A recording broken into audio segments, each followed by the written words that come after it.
Good morning, everybody, and welcome to the Bronze Reaper podcast. I'm your host, Rosalind Perkins, and I hope everybody's having a great morning. But today we got something a little bit special. I was going to do the devil punch bowl, or the devil's bowl's punch. I think it's the devil's punch bowl, but I want to do more research for that show, and I most likely will do it tomorrow. Um, Today we got a great show. We got a reaction video. Their Marquette exposed fresh and fit.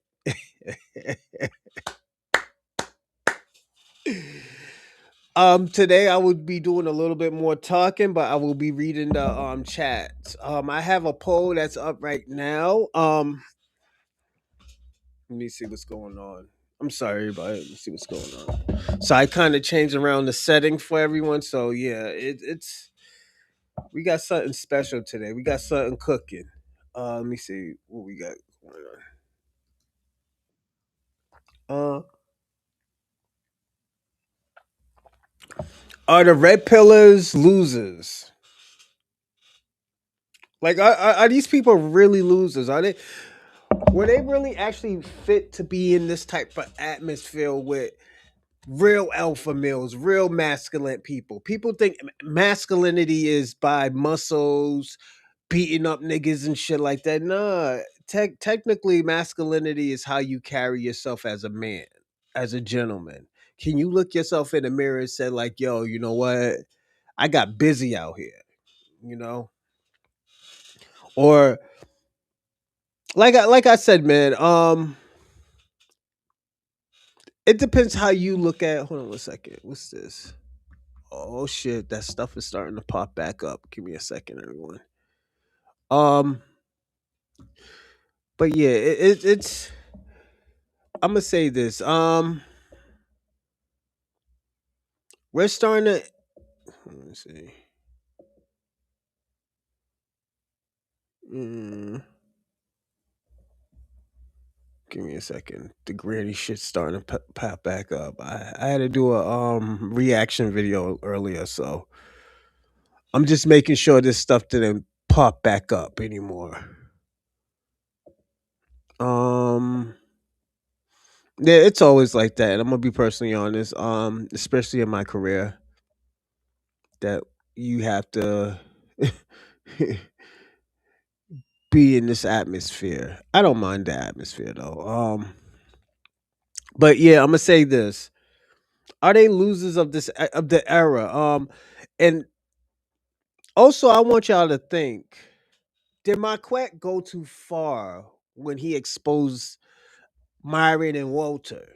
You know, even though Myron been doing a lot of woofing and hoofing on niggas and stuff like that. So at the end of the day, as a podcaster, he shouldn't be as mad as he is. And he should just check it to the game.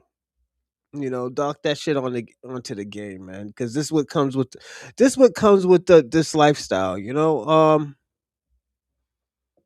get these niggas get this shit off of here. Yeah, this what comes with the lifestyle of being a podcaster, being a um to be presented as a man of a man, you know. So to me, at least he don't have to lie anymore. I'm just waiting for some.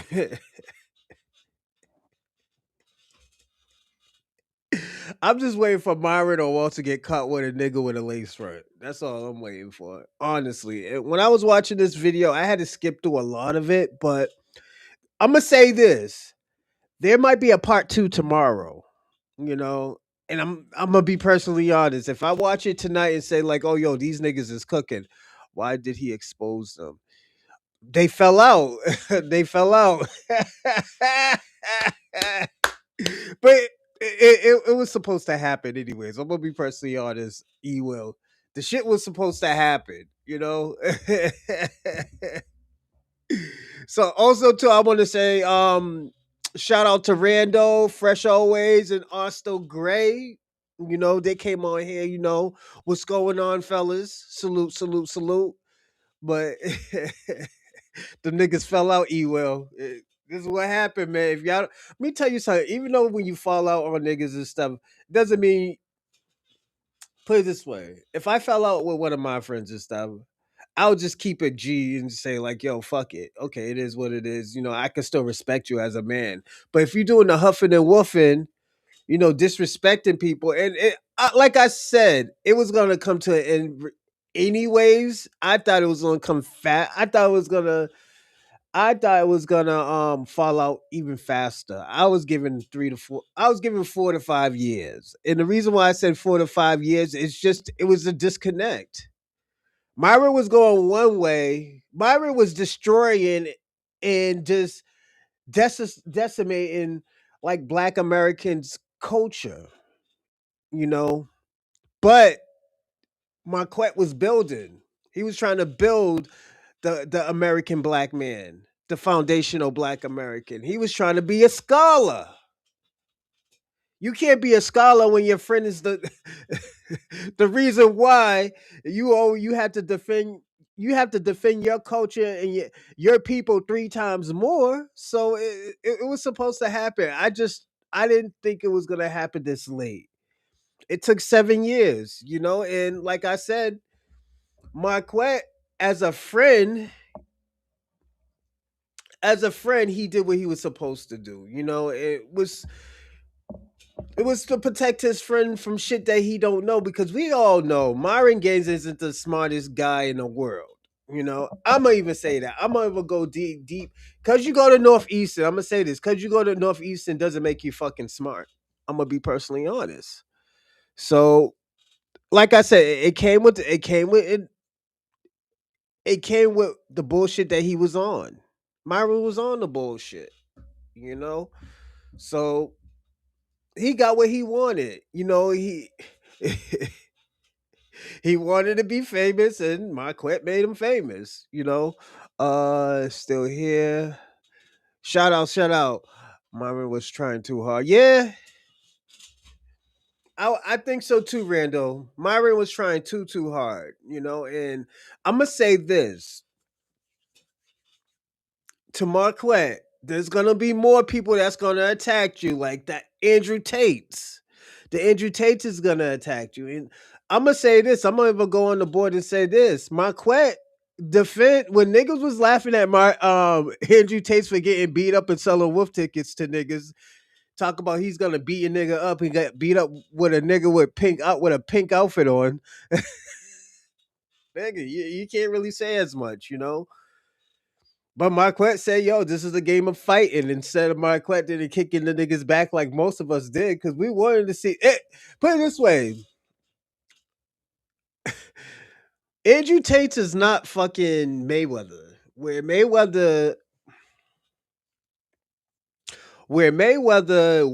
you want to see Mayweather get beat the fuck up, but he's not, because Mayweather is that good. You know, we actually knew Andrew Tate was gonna get beat up. We just knew he was selling wolf tickets. My Romanian mommy, I live with now. I took from a red pill bozo. LOL.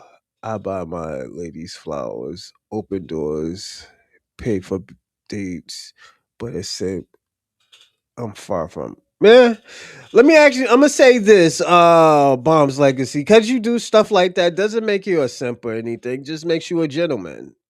Some people don't do that shit. Like me, I didn't know, I didn't start paying for things until I met my baby mother. So baby mother kind of played me a little bit. She was buying everything in the beginning, and it just switched. Like, whoa, what the fuck? Take you where? This is a language I never spoke before, so I just started doing that shit now. Let's see, but we're gonna start in probably like 5, 10 more minutes. Myron's trying too hard. Yeah, he's trying to be tough. Yeah, I agree with you, Randall. He is, and we're gonna see the exposure. And like I said, there might be a part 2 tomorrow, because Marquette got another one at 7 o'clock later on. So yeah, definitely watch it so we can we can dig deep into this. I'm gonna do a two. I have to do a two show tomorrow. So yeah, I could probably outbox Myron. Oh yeah, a 17-year-old kid can outbox Myron. Myron's not built for that type of shit. Uh, I'm still side eyeing Maquette. He plays defense too much for me. Yeah, I'm gonna say this. This is what's so dope about the podcast game. You can actually do that and reluctantly be great at it. Some people are great at that. Some people are great playing playing the sideline. So it's I will say that. But I think this came like I said, this shit that's happening now, it came at the perfect time. I gotta be personally honest, it came at the perfect time. This is great timing, and who are we to be mad at that? And like I said, this is why I always tell people all the time. Hold on, let me switch screens right now. For right now. This is why I always tell people all the time. This is the greatest time right now is to watch everything. Even if you disagree. For example, I'm not a big fan of academics, but I watch it. I watch it from time to time because certain things that he do put out, I was like, oh, you know what? That kind of makes sense, coming from this type of lifestyle or this type of life. Um, but you also gotta understand the reason why Myron, Takashi's the F and F, and when I say F and F, fresh and fit, get along so well because they all trick. They'll tell you all that they're tricks. And this ain't no, oh yeah, gotcha, trying to disrespect. No, this is what they do. They like to trick off. They don't want to try. They just pay y'all niggas to listen and leave. You know? And it's okay, I know a lot of niggas who trick off and stuff. They just pay, just to get some head and you to get the fuck out of there instead of putting in the work and saying, yeah, baby, what's up? Woo, woo, woo, woo, trying to, not manipulate the pussy, but say like, yo, you know what? I'm attracted to you, and I don't know if this is gonna be a one night thing, but let's see what happens. One of those type of things. It don't have to be like, oh yeah, you know what, you know, the nigga manipulated the pussy and stuff like that. And give me a second. Where's my control? Yeah, and it's like I said, there's nothing wrong with it. Them niggas will tell you that they trick off. Look at what the nigga Takashi 69. How many times this nigga tricked off on niggas' baby mothers and stuff like that? He's a trick, He ain't nobody really to be like, oh yo, you know what? This is gonna be a great thing. This is why I'm gonna be personally honest. This is why a lot of bad stuff happens to Takashi 69. His mama getting robbed. He's getting robbed. His baby's mother's getting fucked. Now she's pregnant by somebody. It's like it comes with the game. You got to, like I said, you got to stamp that to the game because nigga, you was out here, violating niggas, because you had the police around you. So shit. What you want me to say? Everybody give me a second. Give me like 1 minute. I gotta fix something.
All right, I'm back, everybody. Somebody came in my office and dropped my PS6, PS5, so I got to get it fixed today. Fuck, man, I got to spend more money. Oh my god. Um, but yeah, no, 1 second.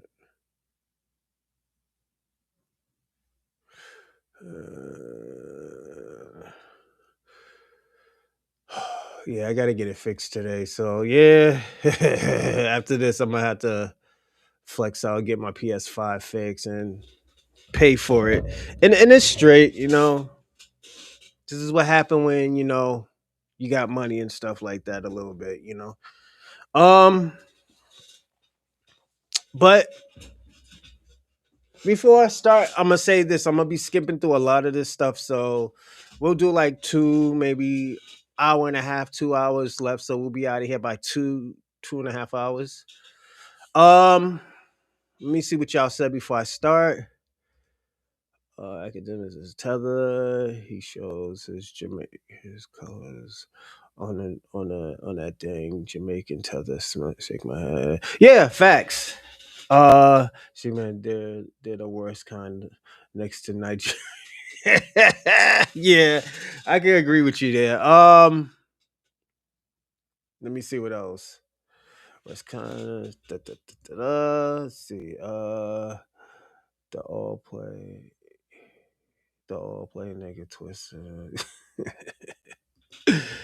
Let's see. What's going on, Dorsey? Let's see. Yada yada yada.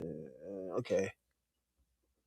So Maquette, I'm gonna say this, Dorsey. Maquette exposed Fresh and Fit, and it's fucked up. I think it's kind of fucked up, and this might be a 2 series show. So we're gonna do something today, and we're gonna do something tomorrow. But yeah, we'll get into it right now.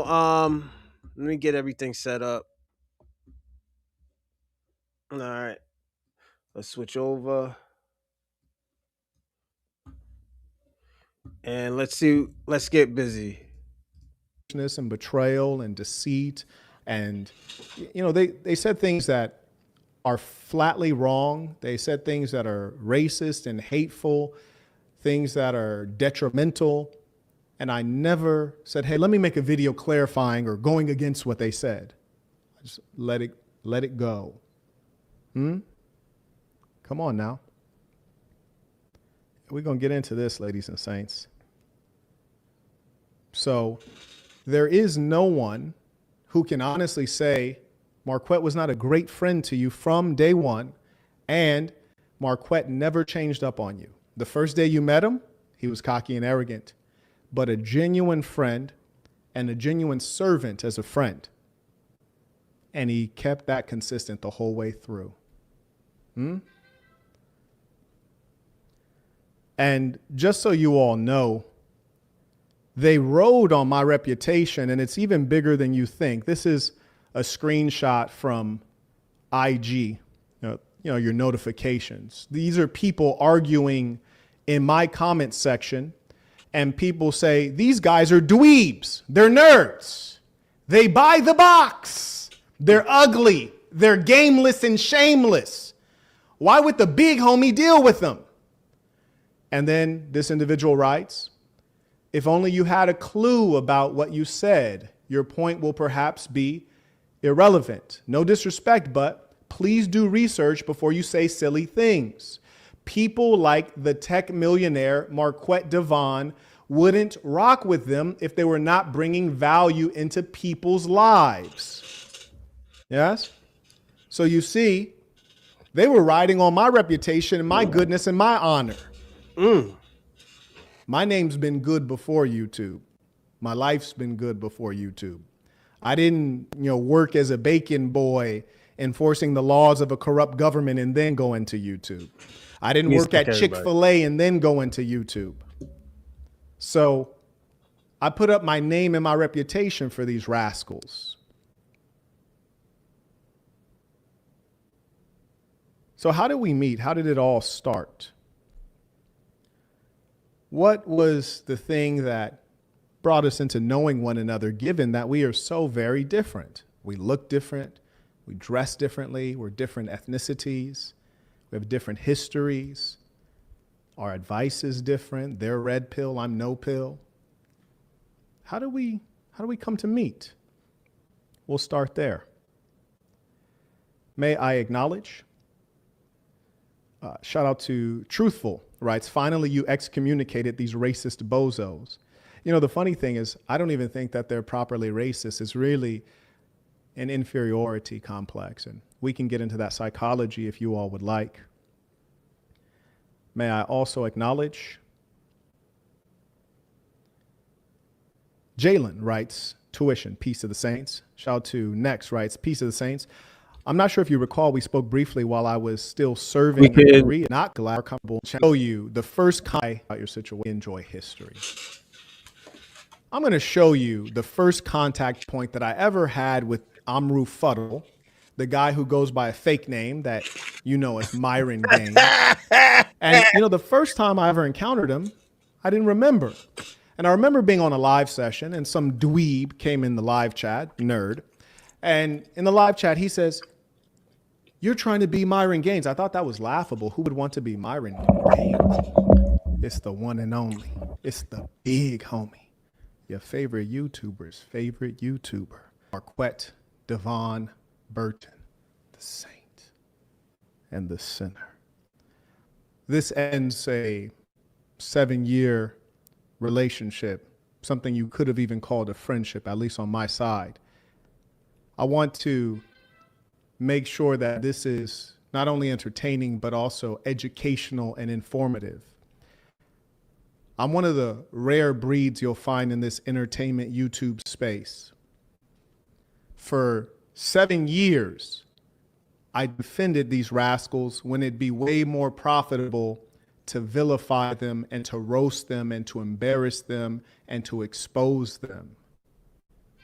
You never had a friend like me, huh? So let's go ahead and get into it. I've been very busy, so I do have a PowerPoint, but I've not had time to put in all the information as you. This is a reaction video, Dorsey. So yeah, you're gonna see a lot of exposure today. So yeah, it looks bad for a Fresh and Fit. You can imagine 7 years dealing with people who are dishonest, phony, fraudulent. There's a lot of information to share. Oh, so if you'd be so kind, I'll go ahead and share this information in stream of consciousness, and where possible, I will give you some illustrations, whether it be video or photograph.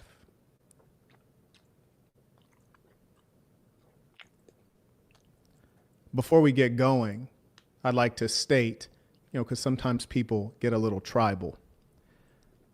This is not beef. These are just facts. Neither of them are qualified to beef with me. Neither one of them at any level. Damn. And Chris and Mo, I like you guys. I just want you to know I like you guys. I offer you friendship. If you don't want friendship, then we'll deal with you like we deal with them. But I like both of you. I've never observed you being anything less than honorable. So I want that to be known. Now let's go ahead and get to this work. Trying to, keep it calm because we have a lot of censorship. So I thank those of you who are watching on twitch.tv/Marquette Devon.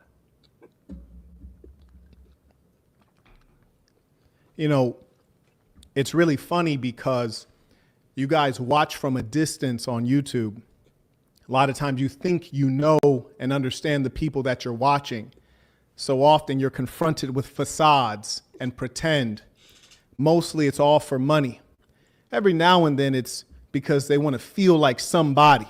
They lack self-esteem. Somebody. We're going to talk about this Fresh and Fit. All I got to say is I am somebody.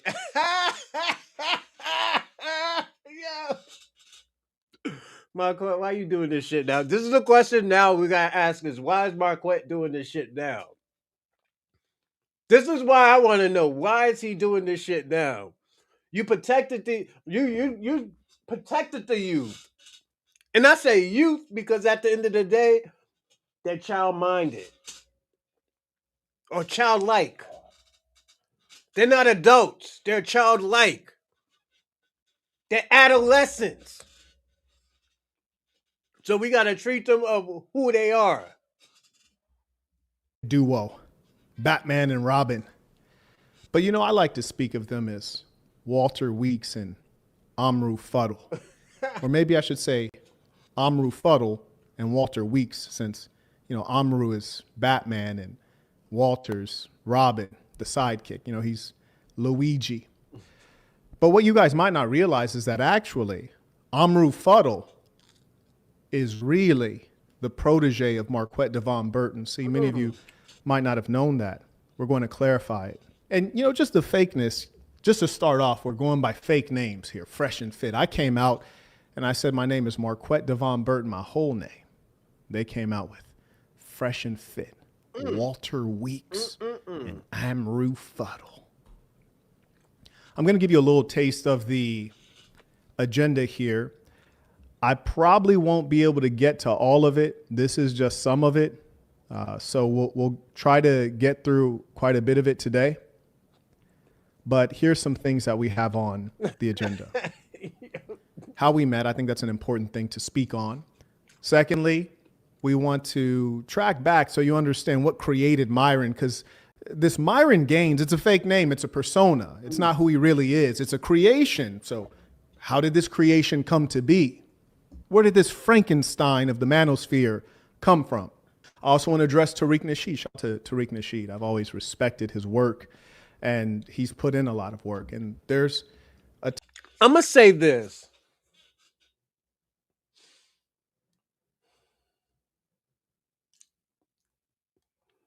Is is the the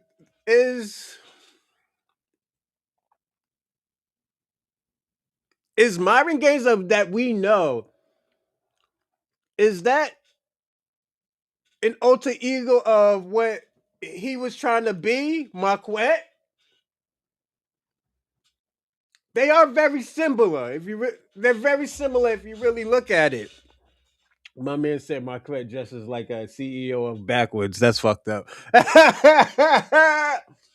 But let's personally be honest. Is that who is he was supposed to be?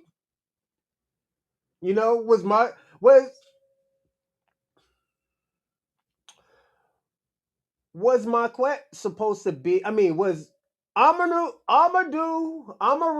Fuddle supposed to be? Was Myron Gaines the alter ego of the real Maquette, Devon Burton's?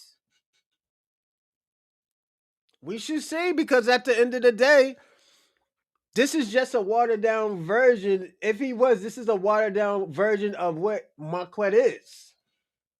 Maquette dresses better. He could talk to women. He's a real businessman. He has multiple relationships.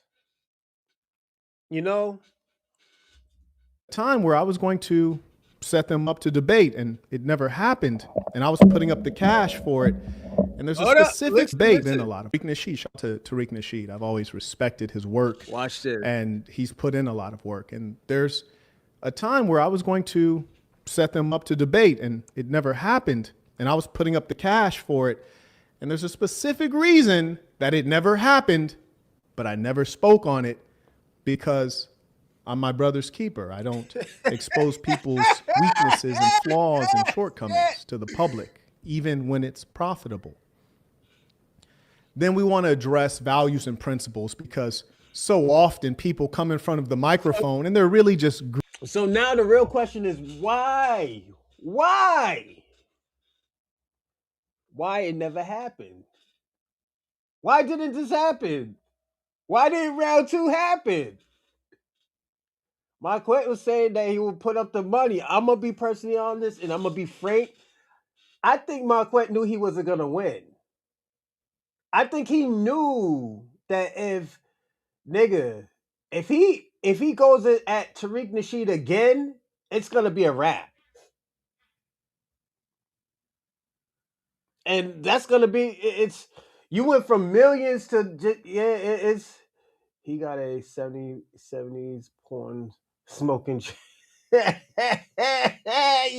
Yeah, Randall, he does. Yeah. But yeah, this is what happens, man. And like, yo, I'm gonna say this: Marquette was protecting. He was protecting both of those fresh and fits. He was protecting both of them.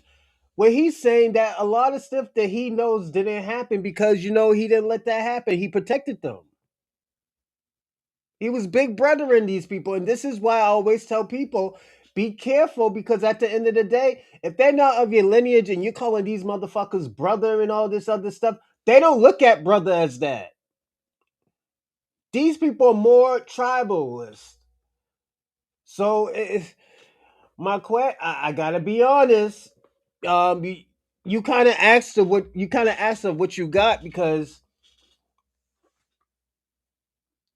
my because I'm gonna say this. You got what you deserve, kinda, and at the end of the day, you're still gonna be on top regardless.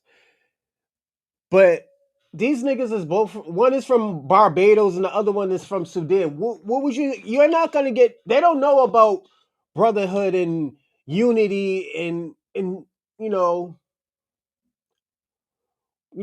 working hard and shit like that. They don't really know about stuff like that. And that's why I say you kind of got what you deserve because these niggas aren't built on that type of agenda. So I get what you was trying to do, but I knew wasn't gonna work. It was gonna fuck you up sooner or later. Greedy liars trying to make a dollar, but they come up and they do this and they say, no, I'm going to help you get a Bugatti, or I'm going to do all of these things, make you rich. Just take my course. And really, Yeah, the phony niggas was doing this while they were talking or this. They think they're intellectuals when they do shit like that. And I'm gonna be on the book saying that the shit's wet. The shit's weird. Sometimes I do this because I be tense and it calms me down. But these niggas, I don't know why they were doing it because they're not that smart. I think personally they got that from Andrew Tate. That's the first person I seen doing that. Then it was Myron, then it was Sneeko. So I don't know if it's a red pill thing, but that's who I seen doing it first. it's all for the money, not the money that's going to go into your pocket, the money that's going to go into their pocket. Mm-hmm. And there is something that I track consistently with them is the phoniness and the duality. So we'll talk about that. We'll also speak about how I observed their tricking, which is to say pay to play. Oh How no! can they teach you the game, but they're paying for the women that are around them and paying for the box as well? I'll give you some stories you never heard before. Also, that Chinese girl. I heard about that before. Everybody heard Oh about that. I could have shit! made breaking news, but I keep it solid Oh because I'm a shit! solid man and I always have been. And I live based on principles that never change. But I'll tell you the truth about that. Some of the things you didn't know. Your Oh enemies, my my god! enemies. You ain't never had a friend like me. Every time you saw these schools get into trouble, you always would notice that I would come out of the woodwork and I would be one of the few people who would put up some content, whether it was a live session or a video, defending them, Yeah. trying to clean their name and reputation of the filth that actually belonged on it. And not only that, I would always reach out to them and said, hey, what messaging do you? I want to ask y'all this question: do you think Tariq Nasheed ruined Myron Gaines' career? Because I'm gonna say this: I think Tariq Nasheed King Flex ruined the nigga's career. And that's why I think Marquette was like, nah, man, you can't go against Tariq Nasheed. The nigga's a scholar. He's a scholar. He do things because he does.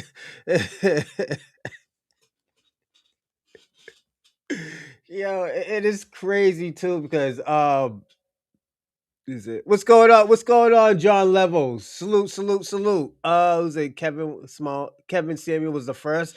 Thank you. I do appreciate that. I didn't know that Kevin Samuels actually was the first one. Thank you. Oh man. Also, too, I'm about to change it into subscribers only. So if you want to get back into the live chat, sus- just hit the subscribe button. It takes 30 seconds, and you could be right back in with you could get right back with the family. So give me less than 30 seconds. Hmm. All right, so it's subscribers only, everybody. So yeah, if y'all want to stay in the live chat, just hit the subscribe buttons. Thank you. Let's see. John Level said, "Oh, let me put John's Levels joint on the screen." He says, "Uh, Fresh and Fits came out after Kevin Samuels and used to be invited on Fresh and Fit by back in 2020." Yeah, you're right about that, man. Shout out to you, man. Shout out to you. That's actually true. I didn't even think about Kevin Samuels. You're right about that. I also want to say this. I didn't even know I was doing it on that screen. So yeah, I put subscribers only on it. So everybody just hit the subscribe button. You could jump right back on. I want to say this also too. He said, "Nope, I was doomed from the beginning. Built a house out of matchsticks. Proof up, poof up in flames." Yeah. Shout out to Dorsey on Myron's polo shirt. He got two men on a horse. You need to get out? What story do you need to get out? Because if you say it, it won't sound authentic. If you say it, it'll sound like you're trying to make yourself look good. Mm-hmm. How can I be of use and of support to you? Mm-hmm. Every time. Every single time they're in hot water, I reach out and say, hey, let me help you out. Now remember this. Every time they were in hot water, it was always for a good reason and it was always true. It was always for a good reason and it was always true. And every time they were in hot water, the internet was monolithically against them. So I was Yep. voluntarily taking a contrarian position, which is certainly less popular, less Mm-hmm. profitable, Mm-hmm. because it's less entertaining, less comical, and it's something that's going to degrade my reputation as a man of honor. But as I teach you in the black box, I live by certain principles and values. I'm not loyal to abstractions. I'm loyal to friends, people I deal with, people I do business with. And if you honor me, I honor you. And I'm always the first to show love. So every time I'd step out on their behalf, I'd consult with them, share the messages they need shared. And when they were in trouble and having psychological challenges about the situation, I'd advise them.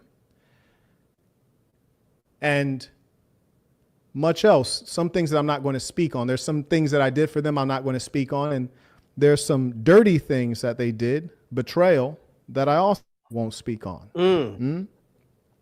But just know, for those who have observed over a 7-year period, I've been nothing but supportive, despite all of their challenges and foolishness and betrayal and deceit. And, they said things that are flatly wrong. They said things that are racist and hateful, things that are detrimental. And I never said, hey, let me make a video clarifying or going against what they said. I just let it go. Come on now.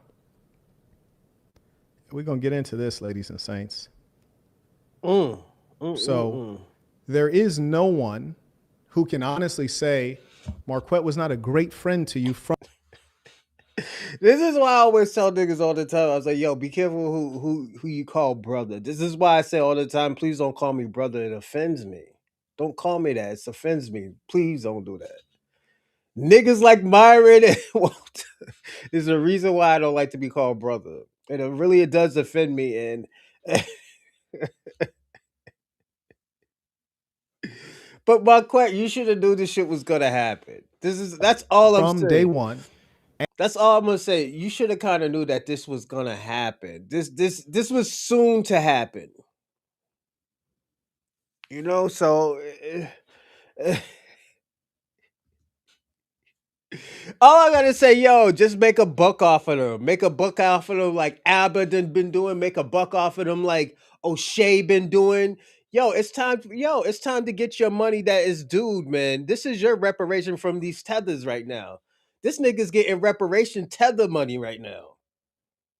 Like, come on, my nigga. This nigga, like, yo, he protected you when your career should have been over probably 4 years ago. Before the Tariq Nasheed, obliterated you on fucking TikTok and on Twitter and everybody seen this shit. No, he violated you with red pillars. He violated you fake alpha males. This is what Tariq Nasheed did to y'all niggas. And at the end of the day, it was so bad, put it this way. It was so bad that Tommy Sotomayor did not want to take that type of fucking hit by Tariq Nasheed. Tommy had to tell the truth, and he was like, yo, what the fuck? Yo, this shit makes me mad because y'all talk crazy and like you put Tommy in a bad situation. This is what he been telling you. Tommy been telling y'all niggas y'all be putting this nigga in a bad situation, and y'all turn on him when he doesn't say what you like. When it's talking about black people, y'all love Tommy. But when he said, well, y'all niggas is wrong for that, y'all should have never done that. Fuck you, nigger. That's the first thing that comes out y'all goddamn mouth about that man. So we can't act like that shit ain't true. So come on. And Marquette never changed up on you. The first day you met him, he was cocky and arrogant, but a genuine friend and a genuine servant as a friend. And he kept that consistent the whole way through. And just so you all know, they rode on my reputation, and it's even bigger than you think. This is a screenshot from IG, your notifications. These are people arguing in my comment section, and people say, these guys are dweebs. They're nerds. They buy the box. They're ugly. They're gameless and shameless. Why would the big homie deal with them? And then this individual writes, if only you had a clue about what you said, your point will perhaps be irrelevant. No disrespect, but please do research before you say silly things. People like the tech millionaire Marquette Devon wouldn't rock with them if they were not bringing value into people's lives. Yes? So you see, they were riding on my reputation and my goodness and my honor. Yo, this is crazy. My name's been good before YouTube. I would like to try. My life's been good before YouTube. I I didn't, work as a bacon boy enforcing the laws of a corrupt government and then go into YouTube. I didn't work at Chick-fil-A and then go into YouTube. So I put up my name and my reputation for these rascals. I know, Osto. That's crazy. So how did we meet? How did it all start? Let's go down a yellow brick road, what everybody. Was the thing that brought us into knowing one another, given that we are so very different. We look different. We dress differently. We're different ethnicities. We have different histories. Our advice is different. Yeah. They're red pill. I'm no pill. How do we come to meet? We'll start there. May I acknowledge? Shout out to Truthful, writes, finally you excommunicated these racist bozos. The funny thing is, I don't even think that they're properly racist. It's really an inferiority complex. And we can get into that psychology if you all would like. May I also acknowledge? Jalen writes, tuition, peace of the saints. Shout out to Next writes, peace of the saints. I'm not sure if you recall, we spoke briefly while I was still serving in Korea. Just wanted to express my gratitude. Faith 7 aside, not meant to embarrass them and to expose them. Give me a second. You never had a friend like, and then we'll talk about, we have a different history, time, and your assessment. My ex was, in fact, not glad conversation. Thank you for having been about your really that I ever know as Myron with. I'm going to show you the first contact point that I ever had with Amru Fuddle, the guy who goes by a fake name that you know as Myron Gaines. And, you know, the first time I ever encountered him, I didn't remember. And I remember being on a live session and some dweeb came in the live chat, nerd.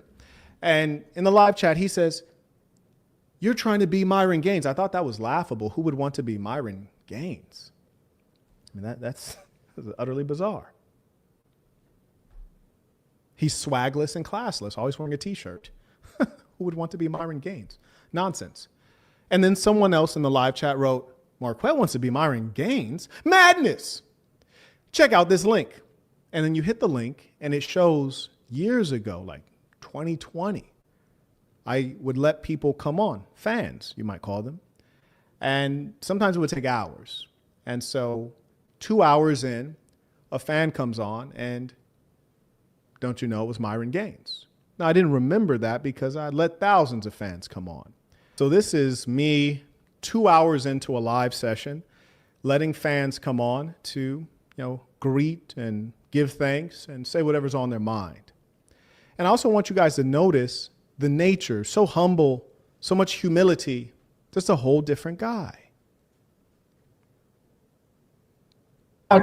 Nah, nothing, bro. I'm a content creator myself, bro. Just want to come in and show some love and support, man. I know you're friends with my boy Lucario, so I have to come in and off. So, you know, I just got to come in and show support, bro. That's really what it is, man. So, it's cool that you're doing this. They'll bring the people on and talk with them and everything like that. So, well, do forgive me for getting to you so late. I didn't want to cut anyone off. No, bro. No, the other people waited their time, bro. It's not, I don't take offense at all to that, man. Don't even worry. Absolutely, absolutely. What kind of content do you create? I do. I have a fitness channel, and I also teach guys about like. That's why I found your stuff because I was like, you know, I have very similar views on dealing with chicks, bro. I'm here in Miami, so he has very similar views on dealing with chicks. Well, Marquette, why does he have very similar views to you, Marquette? That's because he learned from me. I was his teacher.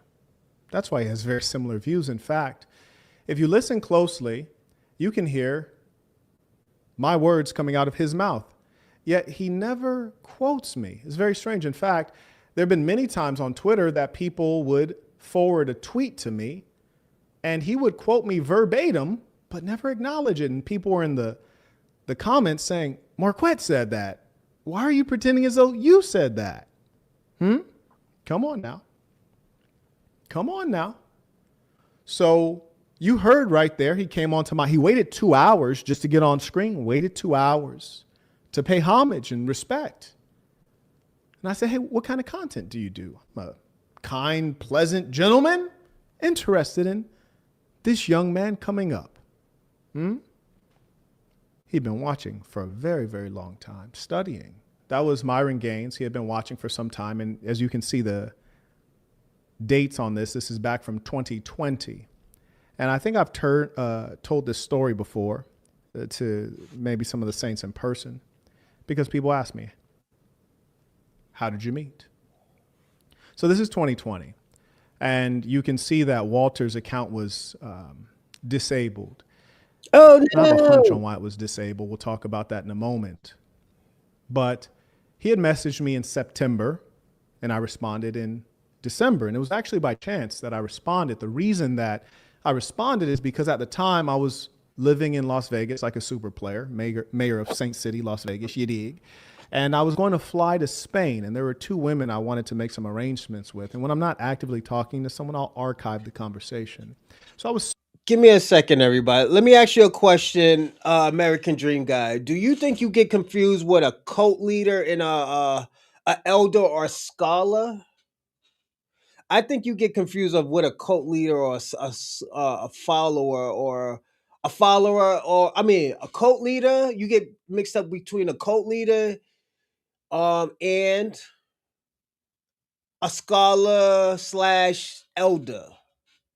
You know, that's why it's so weird when y'all call Tariq Nasheed a cult leader, man. It seems like it. Yo, honestly, we know y'all are haters. Y'all hate Black Americans. You know, like if we're doing bad, you're happy when we're bad or we're down and out. I'm like, and I'm gonna say this. This is why a lot of Black Americans don't want to deal with y'all no more. They stop, wanting to unify because people like you, American Dream Guy, where Black Americans wanted unity. But when you deal with people like you, American Dream Guy, it just doesn't work. You feel like you have to tell us what's the truth. We have to believe you. And like 9 out of 10, most of y'all niggas is wrong because y'all got an immigrant experience. Y'all don't have Black experiences. Y'all telling us how to be Black, and y'all are immigrants. It's that's like me telling a white person how to be white, and I'm I'm a soul brother. That's how weird it sounds. Searching in my restricted messages, there were two women I wanted to catch up. One was a gorgeous Spanish actress, fine as all get out. And then the other one's a real masterpiece, a genetic marvel, Fatima Diame. Some of you might know her. She's Senegalese by blood, Spanish by nationality. She's a long jumper. She's an Olympic long jumper. So I was planning on going out there and, seeing if I could get her pregnant real quick. Hey. So I'm looking through my message requests, trying to find, this Olympic long jumper. And then I come across Walter's message. And what I appreciated about Walter's message is the way that he approached me, and that he offered to spend some money in making an investment. And as you can see, I just made some notes. You can't see what his message was, but he essentially expressed, hey, I'm a huge fan. My partner is also a huge fan, referring to Amru. We watch you religiously, and we just started our podcast, and we'd love to get you as a guest, and, just let us know what we got to pay, and we'll pay it. And mind you, at the time I was going to Spain, Spanish speaking, Miami, Spanish speaking. So I was going to figure, okay, I'll just fly through Miami. I'll stop in. And my assistant was going to go with me. Some of you may have met this particular assistant, tall, slim, white, and Asian. She was in a Tyler, the Creator music video. And so I liked the fact that they were willing to invest in themselves. And so obviously if I'm flying with my assistant. If we're going to get hotels, we got to get 2 hotels. And so I made it so that they didn't have to spend money on all that stuff, because what I liked about the way he reached out is that he was humble. He was basically like, hey, we're huge fans. We're just getting started. And I was like, this is a young Black man trying to make it in this world. Let me help him. He's putting in the work. He's doing the right things. Let me make it easier for him. You might say, well, wow, that's really nice of you, Marquette. Why would you do such a thing? He's a stranger to you. Well, if you check my background, you'll find that is consistently my driving force. My first legal job was working at an after-school program. After university, I went into something called Teach for America, which puts you in the worst schools in the United States of America. I was placed into Baltimore, 98% Black school, enormous levels of poverty, 10% of the population on heroin. I went there to help. My professional training is as a teacher. I also founded a nonprofit to help people. That has been my wiring in my history, which also makes me unique within the manosphere self-help space, because I'm the only one that's actually made a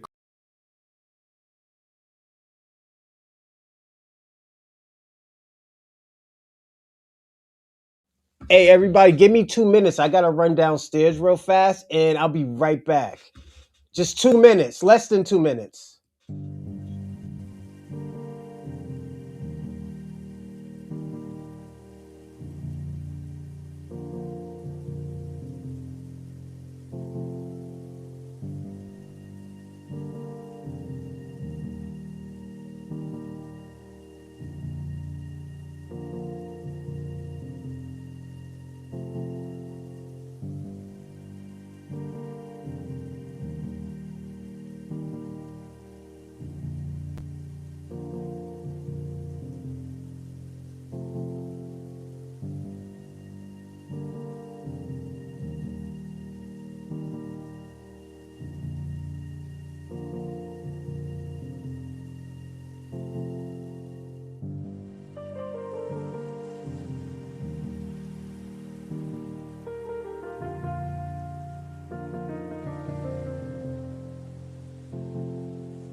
All right, I'm back, everyone.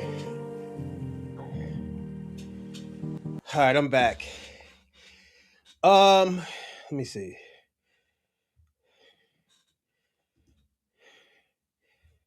The question is, why would we want to work with you? This? I said it was more of a statement.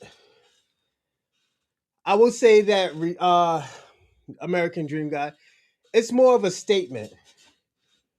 Um, Let me get through most of this Dorsey and Legacy, and I'll let y'all call in. But yeah, it was more of a statement. Like, this is why we don't want to work with you. This is why we're so different. This is why we want to be separated from y'all. Not segregated, but separated. We technically don't want nothing to do with people like you, American Dream guy. And I'm just being I'm being brutally honest with you. I'm being really frank. It's There's no need to be working with people like you. It's a lost cause. It's a big lost cause because it's every time,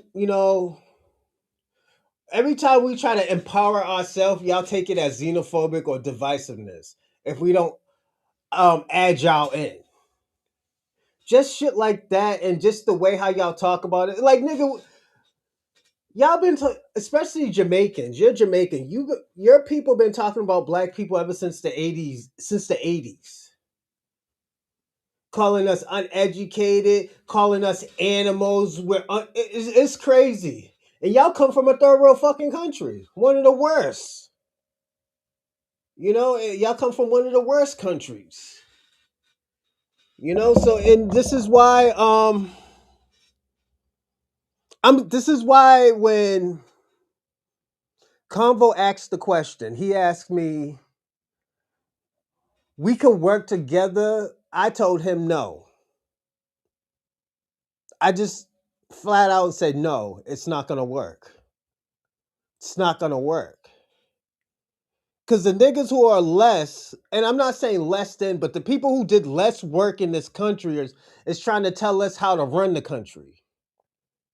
The people who did shit in their country is telling us how to be on top. How to be on the.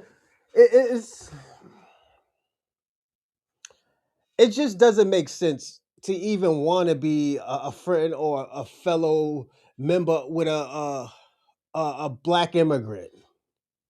And like, this is why I tell you all the time, these people are broken. From the Africans to the Caribbeans, a lot of these niggas is broken because of the trauma that they got from their fucking country. What do you think? What you think? Hold on. Is that my keys? Oh no, my keys is up there. What do you think is gonna happen if? What do you think is gonna happen if, like, shit goes left? You think they're gonna fight with us? No, they're gonna run. They're gonna run out this country or run to the white man. Talk about save me, white man, save me.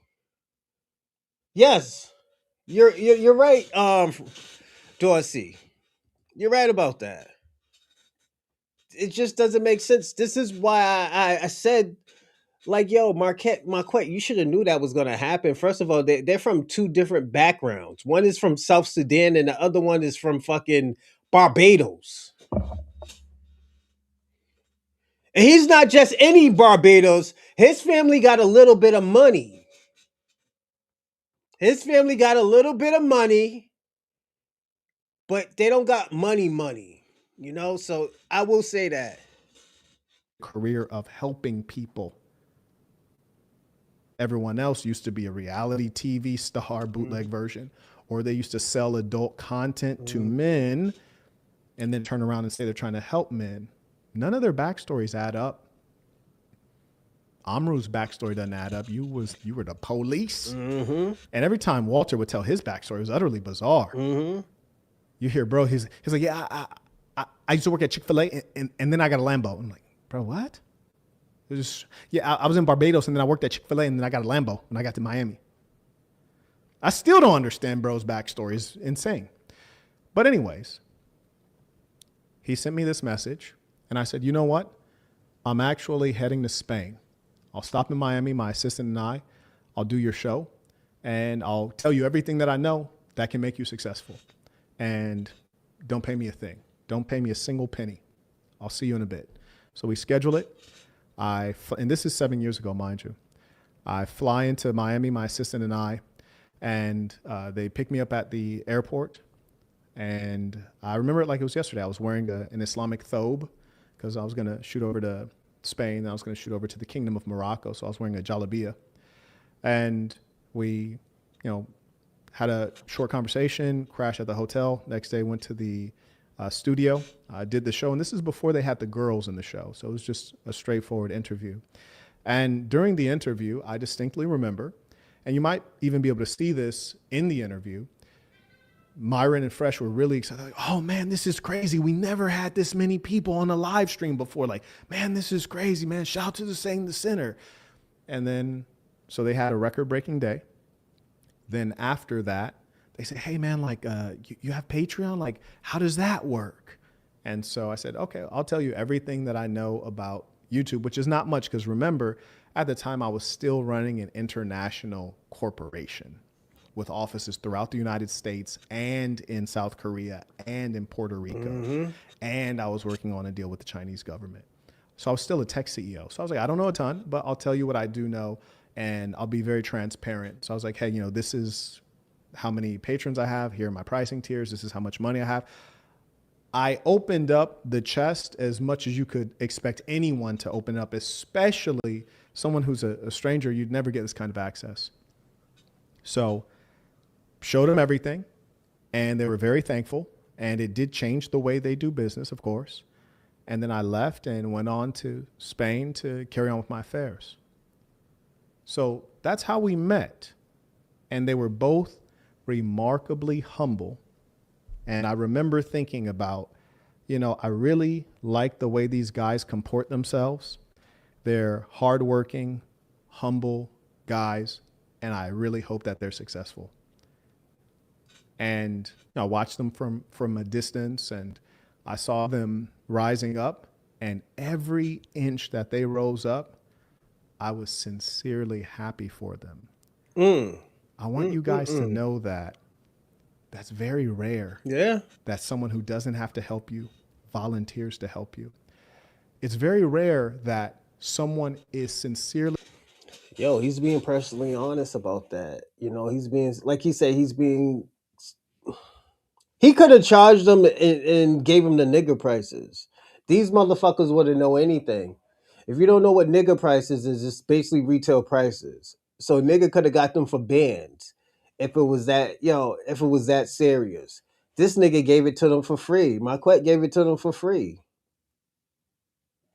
And like, this is how unappreciative a lot of these people are when people do help them. He would be a very capable mayor. Who Marquette? You talk about Marquette. Dorsey? You should get involved. Who Marquette? I don't know about that. To me, I wouldn't want to see this nigga as no mayor. I'm not trying to say he wouldn't decide which coat to be. I want to say this. Let me hold on. Give me a second. I can't decide what coat I want it to be. See, this is why I said to you, American Dream guy, that I would never be in business with you. I wouldn't do anything that's gonna jeopardize my people with you. Because you'll sacrifice my people. You'll sacrifice Black Americans for your own sick and twisted your sick and twisted philosophy. Then after that say that, I did it by myself. My people did it by themselves. This is why I tell people all the time, don't help immigrants. Let them handle what they got going on by themselves. just because people like you, American Dream, and I'm not saying you're a bad guy. I'm just saying I wouldn't trust you. I wouldn't trust you with my own. I wouldn't even trust you washing my car, man. I'm gonna be personally honest. It's just your demeanor when it comes to certain things. Yeah, he's Jamaican. Like he's not a bad guy. It's just I wouldn't trust him. You know, he's a good guy. He got good. You could tell that. He wants unity, but at the end of the day, he don't know what unity is. You know, he think unity is what black people been going through for so many years, helping everybody, and them not having to lift the finger. And this is why I said like a lot black Americans helping immigrants was a crutch. It was a crutch so they could lean on and say that they did it. So definitely, yeah. I'm gonna be person. You get what I'm saying. It's a figure of statement. American Dream guy. Don't think too hard. Jesus Christ. It's a figure of a statement. You know. It's like somebody say, "Yeah, I wouldn't even let you watch my kids." Some shit like that. Personally, I don't let nobody watch my kids. But it's just a figure of statement. If I had to, I wouldn't let you. It's just saying you're very untrustworthy. That's all. But shout out to you anyways though. He has a demeanor attitude. A demeaning attitude. Probably, yeah. You know. Really happy to see you rise up, even if you pass them. Mm-hmm. Never once did I think, oh, wow, they're getting bigger than me. I Mm-hmm. never thought that. I always thought, man, these guys are hardworking. Yes, run it up, keep going, more Run up the subs. Yes, bag. get to 1 million. I was loving to see what they were doing because remember, I didn't consider myself a YouTuber. I'm a tech CEO. I'm not competing with them at any level. Mm-hmm. But let me. And I'm gonna say this. This is a black mentality right here. Most black people, if you make it, they're happy for you. They'll be like, "Oh, yo, I know such and such, such and such." It's just the love of having people make it. But this is the thing about mixing, and this is why I say flat blackness is very dangerous. That's why I always like when I do business with people. I'm gonna be personally honest. I always ask them where they're from. I've been doing that for probably 20 years. Where you from? Oh, you from the Blessed Black? Okay, cool. And it'll give me some type of thing, or it'll give me some type of like, it give me um an observation of saying like, should I trust you or not? You know, should I trust this person? Should I not trust this person? Should I dig deep into more of this person to know who this person is? That's why I always ask, where you from? You know? Oh, he's from that Grammy area. Hold on. Let's tread a little bit, a little soft. Let's deeper into this motherfucker. Let's see where he's from. Like, what's his real, agenda, But with immigrants, there's always an agenda. It always has been that way. And it's not to be disrespectful. It's just that's how y'all was raised and brought up. If you can get it easier without, lifting sweat us, you know, sweating, you'll do it, you know.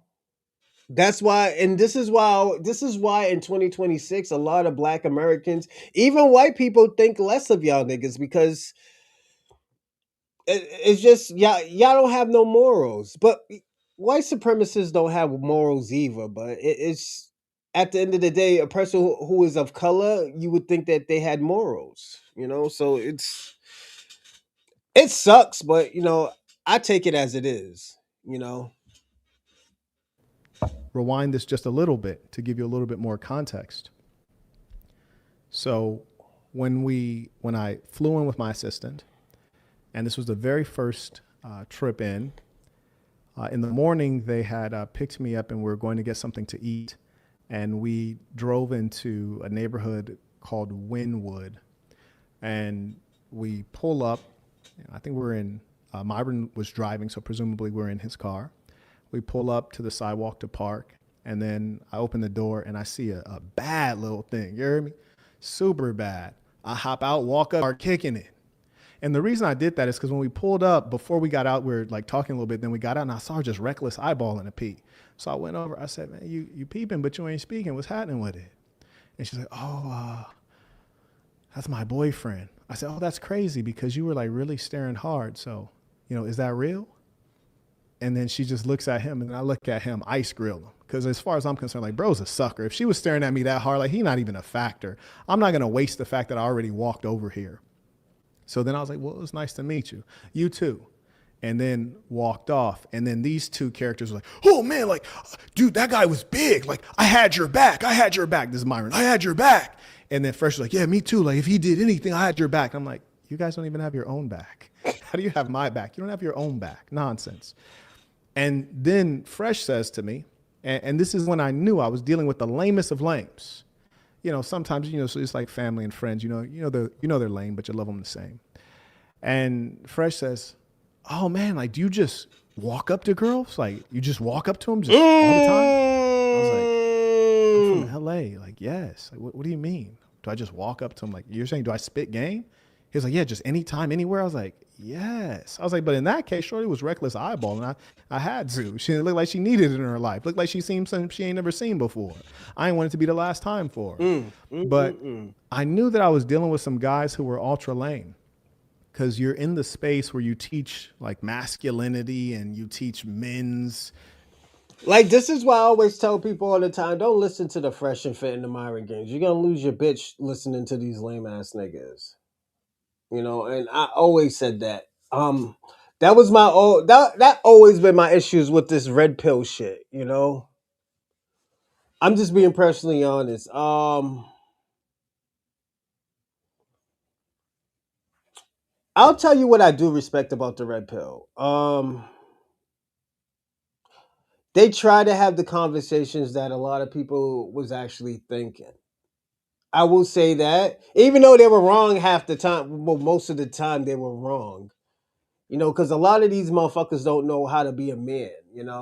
They're a male, but they're not a man. So it is always has been different. So I will say this. And as I told one of my buddies, be careful watching that shit. These niggas will make you lose your bitch. Or a nigga will be giving. I'm gonna even be personally honest. You be fucking around trying to do this alpha male Myron Gaines shit. Niggas will be donkey dicking your girl. Niggas will donkey dick your girl because at the end of the day, you're giving her something that she don't want.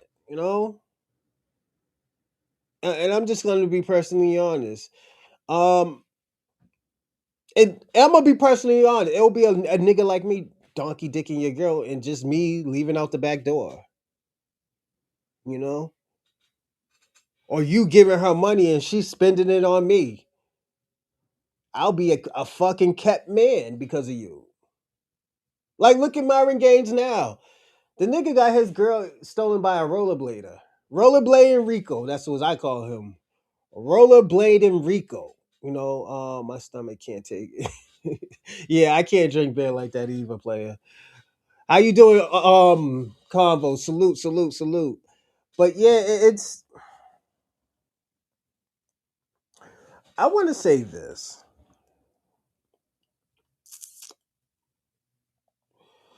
I always tell people, yeah,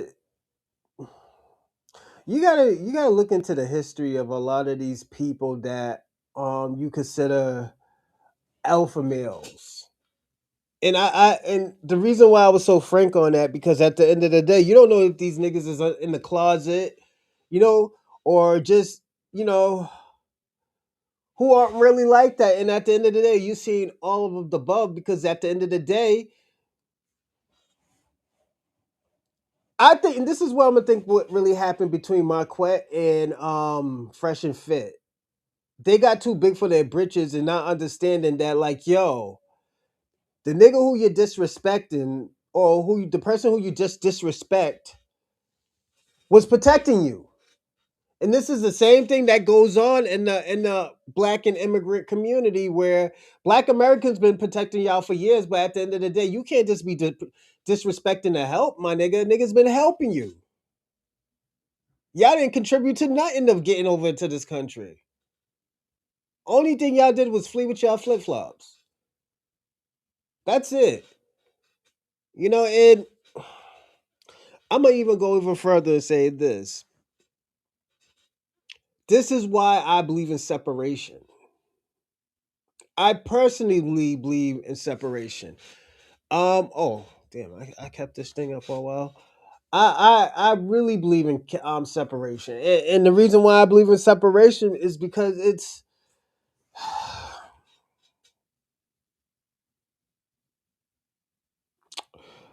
I believe in separation is because at the end of the day, we all have different mindsets. You know, we all have different ways of learning something, and these people have to learn the hard way, and we're already learning after 60 years. Stop fucking with these people. And I'm gonna say collectively, stop fucking with these people. Some will be riders, yes, I do believe that, but a lot of them are not gonna ride out for us. Watch us fucking hang from a tree like an ornament it came to that. Improve self-improvement and you teach game and how to talk to women, but you're shocked that I talked to a woman. You're shocked that I went and talked to a woman. And then bro says this. And I was always honorable with these young men. We're the same age, but I look at them like young men. So he says, oh man, because I really worked the Instagram game. He's like, my IG is like, I figured out how to get your IG popping. I know how to get you verified on IG, and then like it'll, like chicks, they look at your IG and it's just done. It's done. Like it's a wrap. And I was kind of thinking like, that's lame. Like you're basically trying to turn Instagram into a dating app, and you're the one reaching out to the chicks, and it's like, what you're trying to do is get the girl based off of clout or perceived wealth, not based on you and who you are, which to me is lame. So I was like, oh, okay, that's interesting. And then he makes his first pitch. He says, oh, I actually got a course on like, I could get you verified. And I was like, I'm already verified. He's like, you're verified on Instagram? I was like, yeah. I was like, I don't have a ton of followers, but I'm verified because I have a lot of articles about me because I'm a businessman. I've been doing business for some time. There's a lot of articles, and when you're in Forbes, like they'll verify you. So I'm verified. He's like, oh, okay, I didn't know that. And mind you, at the time, I didn't have a lot of followers on Instagram. I couldn't remember how many. Maybe it was like 8,000 or something, but I was verified because there's a lot of news articles about me. I was an international businessman and author. So anyways, he says, okay, well, anyways, you can make a lot of money. I got a course on how to get your Instagram popping, and we can get you verified, and we can run up your Instagram followers, and then you can use that to get the girls. And in my head, I'm like, niggas got to do all that to get a bitch? Oh my goodness. That's too much. It's too much, darling. So I say to him, yeah. He's like, yeah, you can get commission. He was like, every time you sell a course, like we'll give you like 50%. And I was like, you know what? Send your course to my assistant, and if she goes through it and she finds that it's quality and it's reliable, you don't need to pay me any commission. I will promote your course because it's a good product and we're cool. And you don't ever need to send me anything. It's love. Like if it's a good tool that's helpful to people, I'm sure there's some people who want to run up their Instagram. This is a Black American mentality right here. What Marquette is doing is a Black American mentality. We're just doing this shit off the strength. That's why when niggas like, yo, I'm just doing it off the strength. You don't gotta pay me. Can we call it? Not right now. I just want to get through half of this, most of this, Dorsey, and you could call in. But yeah, this is why I always tell people all the time. This is why I believe in separation again, and I'm a force feed this a lot to y'all in this show. I'm a force feed it because at the end of the day, I feel like people should understand how FBA watch watch a lot of these people from other countries. Yes, that's what I'm trying to say. American Dream guy. I'm being personally honest. Y'all have a different mentality. You have a different culture. A lot of what y'all do in y'all culture, we denounce because we don't do shit like that. And it's just it is what it is. You know, that's why this is why I always give out the stats. I give out the real stats of that. It's just he said, yeah, Mo, when talking about folks, his kids. Yeah, yeah, I will say that American Dream. Don't be talking about people's kids, man. That's one thing. I'll put you on timeout for that. Nobody else would. I will put you on timeout for that because yeah, don't bring nobody's kids in there. I think it's not even a low blow. It's just blow. It's kind of like a scummy thing, you know. I understand if like, oh yeah, the nigga's a bad parent, but you don't know Dorsey like that. So yeah, definitely, yeah, that kid shit, nah. Don't do that kid shit. Don't call nobody no, sexual deviant like a child predator or a woman predator. Don't do that shit. It just it leaves a nasty taste to this show. I don't like it. It's distasteful and classless. But like yeah, like I was saying, American Dream is he brought his kids.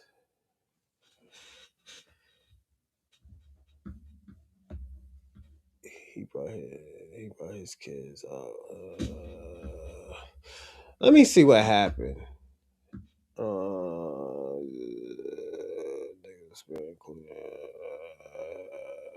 Definitely wouldn't trust him around my kids. Yeah, because he said he don't trust you around his kids. He didn't call you no sexual deviant anything. He just said he don't trust you around his kids.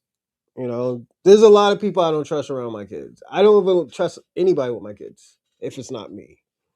You know, but he didn't mean like, oh yeah, nigga, use a sexual deviant or anything like that. He didn't take it like that, my nigga. So I will apologize about that because I don't know what you said about it, but yeah, don't leave the kids out. Don't be like, oh yeah, I'll take you. I'll be your kid's role model trying to, shit talk niggas. So but yeah, just leave them kids alone, man. Like that should put it this way. That should be like last resort if I'm gonna put it this way. That should be last resort if like this nigga's like full blown disrespect to you. And I'll be like, yo, my nigga, you kinda, went left. So you can't get mad at what this nigga said. But and I'm apologizing because I didn't know the whole situation. But just leave the kids out. I'm just apologizing what I did. I didn't read the whole full situation out. So that's just me. You know. But yeah, like I said, I think we need to stay separated from immigrants, black immigrants. And like I said all the time, and I know y'all get mad when I say this, if y'all was like French Africans, where niggas who are ready to like crash out, who are ready to pause for the cause, my nigga. But y'all aren't like that. Y'all are so y'all were like people who tell him to leave his kid. Whoa, whoa, whoa, whoa, whoa, whoa, whoa. I don't think you just said understand what I just said, American Dream. You telling me to do nothing, we're not doing that. I said, I apologize what I said. The nigga only said, like, yo, I wouldn't want you to I wouldn't want you to be around my kids. You talking about teaching the niggas kids and all this other stuff, trying to disrespect him. You gotta chill out on that. I'm stern on that. I get what you was doing, but at the end of the day, just you know what? Fuck it. I'm gonna say this. I'm gonna say this. If this shit goes left, it goes left. I'm not gonna say anything anymore. You know, cause you, cause people keep rationalizing it. You know what? I ain't gonna say nothing. I'm gonna just let the shit fly, and I'm not gonna say anything. Nobody better not block nobody. If the nigga disrespect your culture or whatnot and your family, that's on you, my nigga. You know, that's on you. So I'm not gonna say anything. Nobody else say anything. I'm gonna say this. Nobody else say anything if you're not disrespecting Eva. That's all I'm gonna say. If y'all gonna disrespect, disrespect. I'm not saying anything. Um, but let me get back into the show. Instagram, you don't ever need to send me a penny. You don't ever need to send me commission. Just send it to my assistant. We just have to make sure it's quality and it's real. Because I tell you what, I know that Instagram, if things are fraudulent, they might disable your account. They might take your account. They might ban you. And I don't want to be the guy who gets my followers or my fans banned on Instagram, having them do something that's not on the up and up. He's like, yeah, for sure, for sure. So he never sent the course to her because I think it was not on the up and up and it was fraudulent. And I think what was shocking to him was that I was not trying to scrape every dollar possible out of our association. And I think, and this is what happens when you deal with people who have not done real business. They've not been in the corporate world.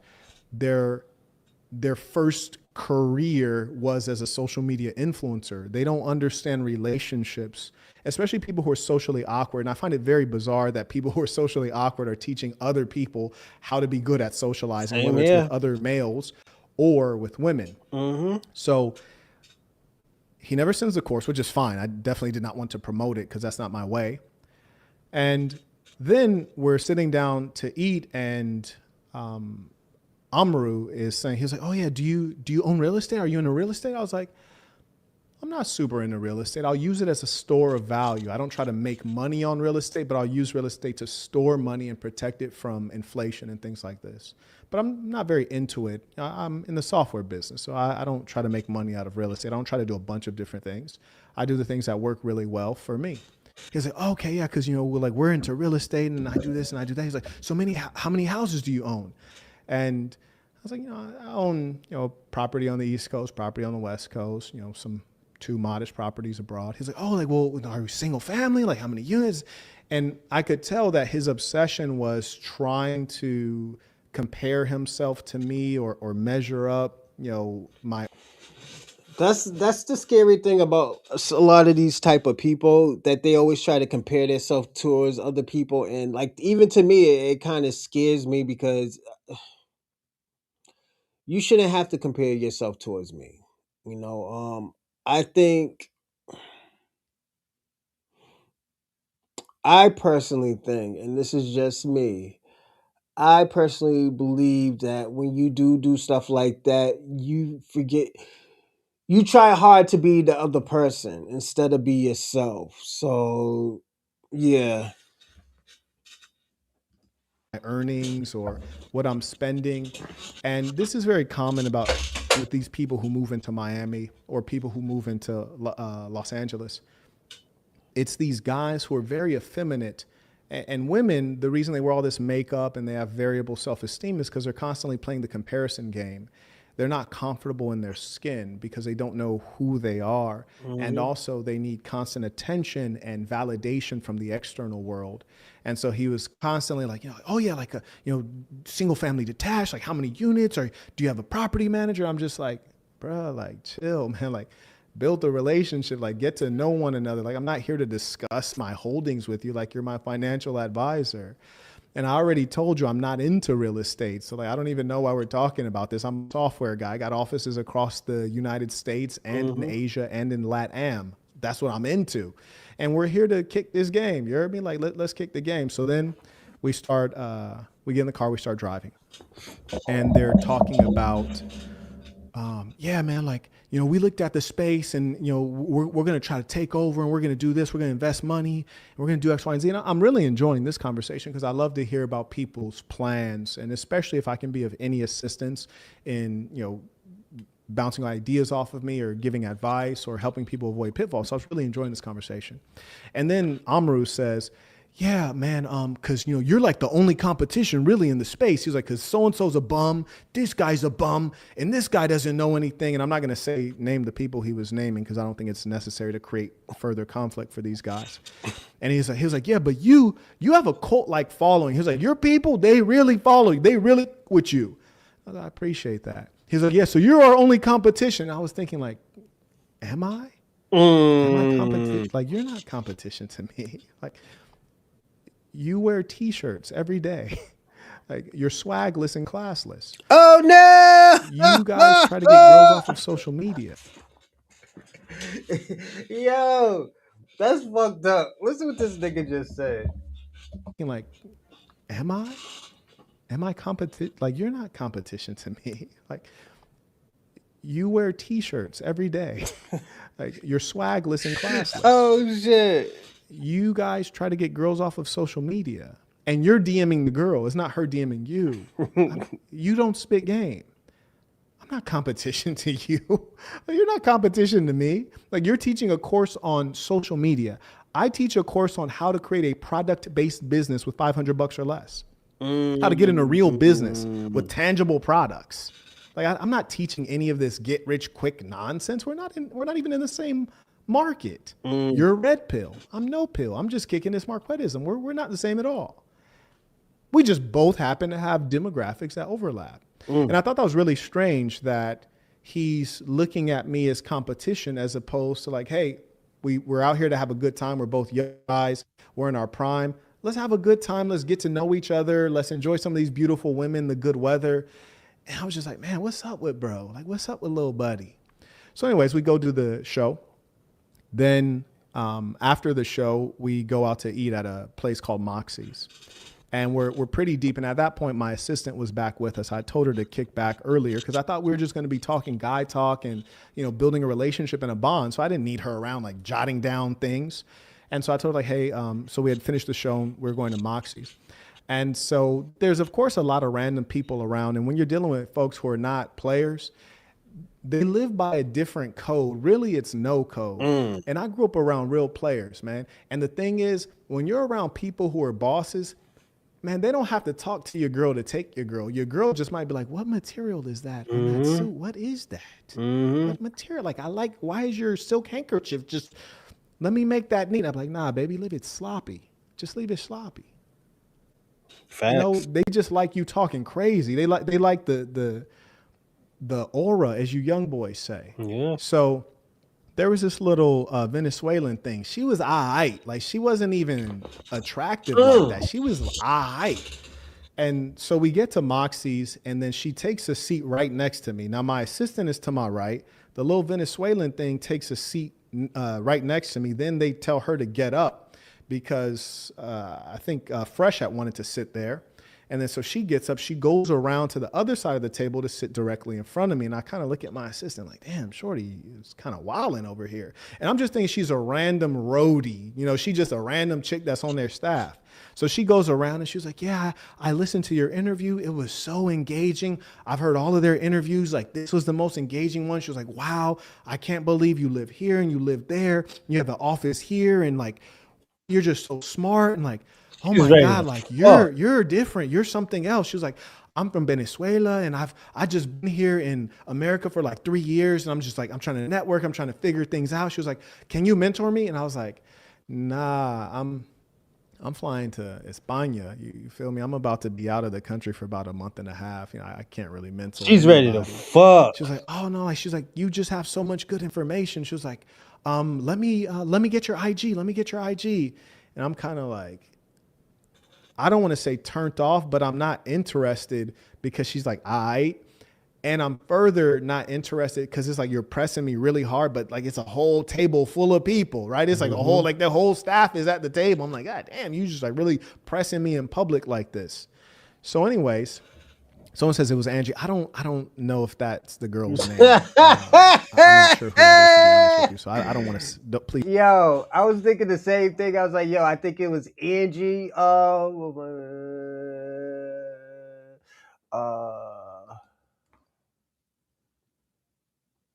But yeah, it's. I'm gonna say this. I thought it was Angie too. I don't know, so I'm not gonna say it was Angie. FBA Dumbo. Oh, okay. Please don't say that name if that's not her. This is a Yeah. long time ago. I don't even know these folks' name. But anyways, the Venezuelan young lady, she gets my IG, sends me a message, and then we leave. And then later on that night is me, Fresh, and one of their staff, whom I'm not going to name. And then Fresh and the staff members start laughing, and they're like, "Man, that bitch is a this and a that." And I was like, "Who?" They're like, "That so and so." And they use her name, which I don't recall what it was. They're like, "Yeah, that's like Myron's girl." And I was like, Oh "Oh man!" And I feel no. bad at that point because if I knew that was Myron's girl, I would have been snowman shoulder on the broad. You heard me? Like I would have gave her the coldest shoulder she ever experienced. I would. This is the type of shit that I always tell people all the time. Yo, y'all gotta be careful with your shorties because give me a second. I'm about to all right, excuse me. This is the type of the shit that you gotta worry about. And like he's a solid dude because the nigga could have stole his bitch. It should have been like could have been like I fucked your bitch, you fat motherfucking start doing it. Make money. Make money. Yeah. Nigga could have nigga could have he could have been on some other shit, you know. I would say that how you been Have responded at all to nothing if I would have known that. But the way she was pressing me, I thought she was a free agent looking for a team. I thought she was seeking some management out there. So I'm just going with the flow, not being impolite. But as I say, when you're not dealing with real peas, you don't know how to set things up right. Like, first off, if you're dealing with a real boss, his girl ain't gonna be getting out of pocket like that, doing all that yapping and reckless eyeballing. That's out. Number one. Number two, he's G enough that when he introduces her, he makes it known. You feel me? Yeah. First off, I don't introduce any of my women. Let them kick back and stay in the rear like a shadow. You dig? There's no introductions because it's not necessary. I would disagree on that. You'll be like, yo, that's my shorty, you know, woo woo woo woo woo, you know, just so niggas show her respect and like niggas can watch out for your girls. There's gonna be scumbags that will try to fuck your girl, and those are those. And I'm like I said, it's mostly put it this way. Whenever I got in any situation with bitches, it was always an immigrant. You know, they love, and the thing about it be so bad where it's like, oh, yo, you know what? I'll give you this, I'll give you that, I'll give you what this nigga ain't giving you. You know, it be on some immigrant shit. Like, I live in a fucking mansion in fucking in Ghana or some shit like that, you know, and the nigga lives in a mud hut. Nigga live in a mud hut with two goats, you know. It just be like that. Niggas just be lying just to get some pussy. Like them niggas, yo, there was this. I'm gonna tell y'all a story. There was this guy I know. He was actually Jamaican. Every time we be like, "Yo, nigga, be careful whose bitches you be fucking." The nigga always want to always want to say some Tupac shit. I don't fear nobody but God. That nigga said. That's what that nigga said. I don't fear nobody but fucking God. The nigga fucked the wrong nigga's bitch. Niggas got his ass whooped. When I said, yeah, he got the brakes beat out of that nigga. It was bad where they had to fire him and the chick, you know? Because the guy who he did, like I said, it got bad. The nigga pulled out a pistol and pistol whipped him, you know? And niggas was like, yo, why didn't you help him? You got a gun in the car. I was like, nigga, I'm not, nigga, you think I'm a pistol with a nigga with a legal, not illegal, legal gun to save this nigga? No, I told that nigga stop doing that shit. Friends or not. I've been told him stop doing that shit to people. Shit's gonna go left. He didn't want to listen, so he has to handle his business. You know, that's what happens. You know, it happens like that. You gotta take that ass whooping, you gotta take the L. You know, shit catches up with you. Like, I'm gonna tell y'all something. Out of all the crooked shit that happened to me, I mean, all the crooked shit I have done to people, it happened to me. You know, it happened to me. So I like I said, I just charged the shit to the game. it's just a lot of these people don't know how to charge it to the game. Like, well, I did the same thing too. What I expect to happen, you know? I'm her speaker. You got something to say? I'll translate it. But anyways, if he was really G, he'd be like, oh, hey, Quet, this is my girl, whoop-de-whoop. And I'd have said, hey, yeah, I don't even need to shake hands with you. It's not necessary. You don't even need to smell my cologne. Hang back. But anyways, so like Fresh and old boy start laughing and they calling the girl out of her name, saying she's a slur. And, maybe she is a slur. I don't know. And I wasn't trying to find out. So that was the end of the first experience. Then I did, but I could see Myron had like a bad attitude. And it was all of his own making. Thank you. I showed up out of generosity, and I only treated everyone with kindness and respect the whole time. So that relationship started off a little bit rocky, and it was sad because had I known it was his girl, I don't know if it was his girl or if he was just laying up with her or what the case was, but I would have definitely hung back. But that's something that was more so his issue than my issue. And after that, I archived the bra straight away. We ain't even have any kind of conversation. Nigga said I archived it. So that was the first situation. But here's the thing. If you know how to manage your female, none of that would have happened. Huh? Come on now. And we're going to really get into this. Let me go ahead and take a pause for the cause real quick. We just warming up. We easing in. We are easing in. Shout out to the ballers. Well-spoken and knowledge. Those two goons wouldn't be turned on by her because they're very disturbed individuals.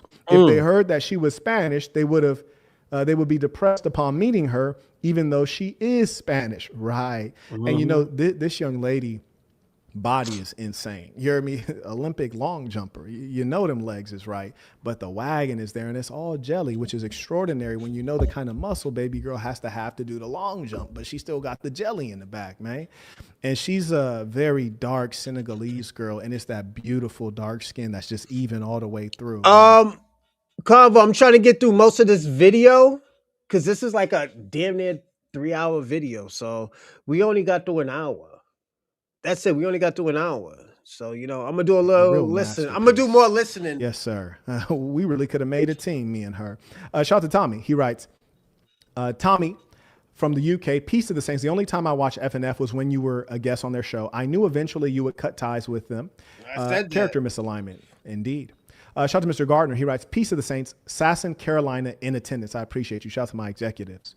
May I also acknowledge Austin. He writes, Peace to the Saints. I'm a member on both the Sasson and peaceofthesaints.com. How can I cancel? Send me an email and we will get you canceled on the Sasson.com. Everyone, we encourage you to go to peaceofthesaints.com. That is the new site that we're staging the movement from. And we have some great improvements for you.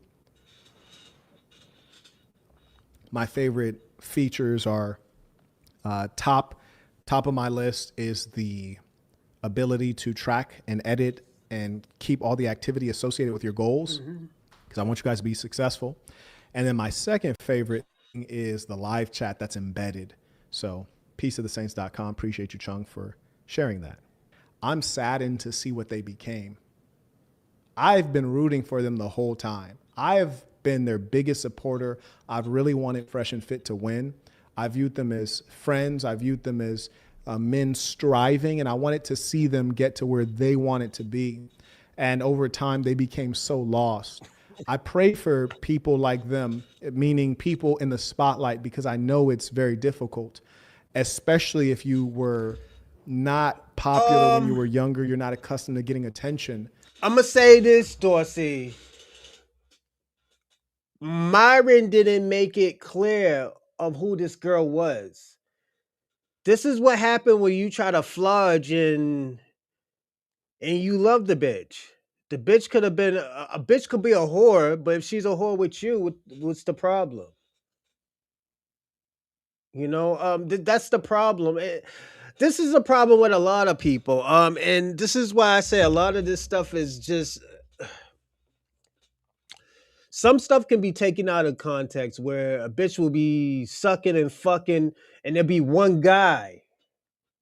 And this nigga who don't know how to be mature or don't know how to take, a bitch sucking your dick from the back or putting the balls in the mouth with the dick, they don't know how to act and they just tell everybody. So it comes with that territory. I always tell people, yeah, no, don't do it. Just don't do it. Don't do it. Just shut your mouth. Don't say anything about what's going on and stuff to your buddies and shit like that. If you fucking, you fucking. Don't tell everybody details. And this is where the chatty patty shit comes from.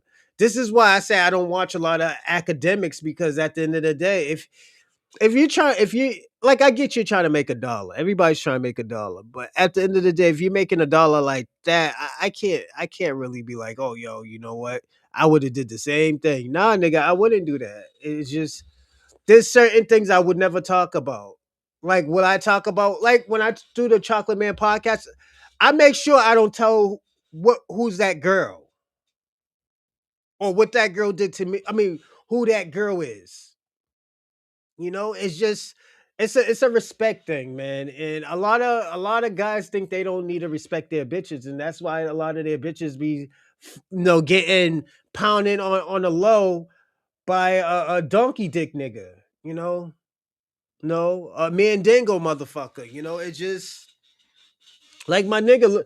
Look how you treat her. If a nigga, if you're just giving money and this nigga's giving the other nigga's giving good dick and compassion, nigga, that's a win-win situation from her. And the nigga with the donkey dick knows that, like, yo, you got a boyfriend and the money's coming from him. He ain't gonna give a fuck. You ain't fucking anyways like that. She's sucking and fucking and swallowing the babies and kissing you after. That's what's gonna happen. So I always prayed for them and I wanted them to be successful. And if they're honest, they'll tell you. Ever so often they get a text message from me. Hey man, I saw this clip, or I saw that, or I heard you achieve this. Hey man, keep going. Good job. Hey, I love to see it. Hey, great work. Hey, keep running it up. And also they'll tell you, I never asked them for anything. Never asking them for anything. And you'll notice they had some guests that the guest keeps coming back every damn week. Same guest every week, every month. I've known these guys 7 years. I think I've been on the podcast 3 times, maybe 4 tops. I think it's 3. In 7 years, I never asked these guys for much, right? Come on now. Anyways, shout out to Demoy. He writes, had to show support, Sassin or nothing. I appreciate you. You said, what's the temperature outside? It's 44. Okay. You able to open some of those windows for me? Appreciate you. May I also acknowledge, and that was via Venmo. Shout out to Juan. He writes, peace of the saints. The irony is I stopped watching FNF after discovering you on their show the second time you showed up. The source of the information seemed more authentic, and I didn't know why at that time. And a lot of people say that. May I also acknowledge Ishan came in with the baller alert. He writes, peace of the saints. That suit is impeccable. It's hard to relate to them red pill dudes when you've been getting favored from women since a kid, bro. I'm trying to tell you, man. Facts. They don't know a damn thing about that. That's why they got all these strategies of like, and then you say this, and then you wait 3.2 minutes to respond to her text because you don't want to respond too quickly and you don't want to double text. They got all these damn cute strategies. It's extraordinary. Shout out to John. He writes, that suit is fire. Where can I purchase that? You can't purchase that. That's the key to being me. You see, this is a one of one, none before, none to come. I have an annual drip trip. Many of you who are on the line have been to my drip trip. We do it every single year. We go and we make custom suits, custom shoes, handmade from scratch. You dig? And it's going to fit you exact. So I invite you to sign up for our drip trip when we announce it, the next one for 2027. But that'll be some time before I announce that. I am going to announce, however, as you guys know, I do a big game conference every year. This year, it will be on the dates of June 12th and 13th, that weekend.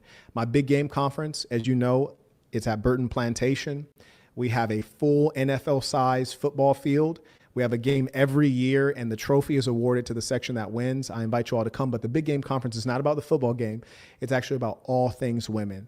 How do you select them? How do you approach them? How do you lead them? How do you dominate? How do you make sure you don't get fleeced for money? How do you deal with them with the pregnancy scares? How do you deal with marriage and family? Should it be legal? All those things. Big Game Conference. If you want to come to that, send me a Venmo for $7.99. That is early pricing. It will go up dramatically. That's why I'm gonna say this, Dorsey. This is why I fuck with Marquette. There's some things I don't like, but there's a lot of the stuff that it's noble because at the end of the day, what he's saying, a lot of Black Americans do.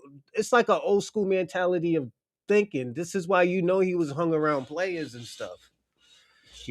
One thing about a player, they'll tell you the right and wrong thing of doing stuff. They'll be like, yeah, it's a wrong way of doing it, but a lot of us do it.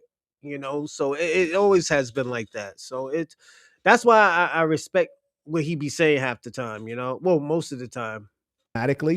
Seven. I wouldn't tell you to listen to everything. Some of the shit he talks crazy, but I like I said, I appreciate a lot of the stuff I appreciate a lot of everything what everybody says. Because I'm gonna tell you one thing. Doing this podcast and stuff isn't easy. It's not an easy thing to do. It's a lot of like time consuming. It's a lot of thinking. It's a lot of everything. So yeah. 99 via Venmo. My Venmo is at the bottom, Marquette Devon. It's on June 12th and 13th. Make sure you include your email in that. That's the early pricing. It will go up. This is how we met. They've been watching for a long time, huge fans. And Myron came on my live, fanned out. Then Walter sent me a DM. I happened to see it because I was flying to Spain, trying to catch up with some of the chicks on the roster. Went out there and knew immediately, like, we are not the same, but I was very happy for them and I wanted to see them successful. And I was always their number one supporter. And those are the facts. Now, how did he try to become Marquette Devon Burton? That was the interesting thing. So let me cause you guys to think for a moment. You guys have always heard the same thing from me off rip. Nah, I wouldn't go to no drip trip. And the thing about it, the reason why I wouldn't go, to no drip trip is because when I was growing up, I always thought like the clothes don't make the person makes the clothes. So if you're already a fly guy, you can make anything look dope. I got shit in my closet that is very expensive. I got shit in my closet that is very cheap. People who give me Christmas and birthday gifts, they give me cheap shit and I'll still wear it. I'll just make it look fly, because I'm not gonna be like, oh no, this is cheap. I don't give a fuck about no prices of no clothes. I did. There's some shit. Yo, there's this shit that somebody bought me like a week ago. It was some fur. It's some type of fur type of vest. I haven't even wore it yet, and I know they got it from Shein because I seen it on Shein when I was buying some socks. So what I did is I bought the hat to go with it, and like one day I might even wear it on this show. It's just I appreciate when people think of me and just buy it for me. I don't give a fuck if it's cheap. It's just if I can make it look fly, yeah, I will fuck with it heavy. I always been that type of person. Because let me tell you something. When I was out here robbing, I used to buy so much expensive shit that I couldn't even say the name of it, or or or shit that people didn't know about. Like I'm gonna say this. After I got out the robbing game. I was rocking Express and Banana Republic before other niggas was rocking it and didn't know nothing about it. Not even white people knew about Banana Republic like that or Express. I was rocking that shit before anybody. But when people seen, oh yo, that shit is hot. Where you get that from? Oh, Express. Oh, where's that at? It's like, yo, they got stores everywhere, So, and it just be like that, man. So I will say this, and I wish a lot of people will promote this more. You don't have to buy the most expensive thing to be, to look good. It just makes you look like, to me, it makes when an ugly girl buys a whole bunch of expensive stuff and say, "Oh, look what I bought. This is a Birkin." It just makes you look like, "Oh yeah, that's the only thing that's holding you up of getting some dick." That you have money. You know, and it's not a good feeling. So that's why sometimes I'll wear some shit that's cheap just because I know I can make it look dope. I'm gonna show you the thing that this guy was a was a yeah, this guy from my job got me. He's a friend of the family. It was whose birthday? It was my it was a Christmas gift, and I always tell him I don't celebrate Christmas. But he bought me this. I'll show you.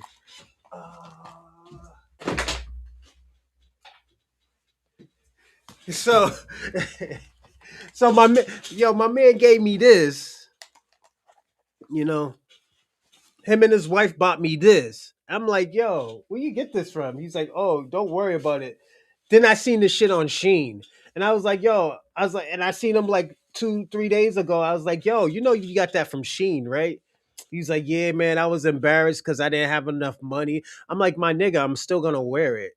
Don't worry. So what I did, I bought a hat to go with it because I'm not gonna shit on nobody because they bought me something cheap. At least him and his wife was thinking about me. Them niggas was going through money problems. So I bought this hat to rock with it. So I'm gonna be flying out with the motherfucker. I might even wear this on the short film. So I might even wear this on the short film and stuff. So I'm like, okay, you know what? I'm gonna be fly wearing the shit because I'm gonna be fly wearing it because it's just, it's the thought that comes with him and his wife bought me. And like, yeah, and you know what I did? I gave him $400. I gave him 400 because they were going through a problem, so I gave him 200 apiece, and they were like, "Oh, yo, you know what?" And they both lied and say, "Yo, I came up on $200. You too? Me too." I heard both of them niggas say that. They didn't even want to acknowledge me. I gave it to them because they're probably embarrassed, saying like, "Oh yeah, Rochelin gave me money." Don't be embarrassed if I give you something, man. I appreciate That's why I always say I appreciate everything that everybody gives me. So it's not a big deal. One is so close to none. Off rip. From the very moment I came on YouTube, I was already talking that talk. One is so close to none. And if you guys have been to my event, you see me living it out. Huh? Now here's the thing.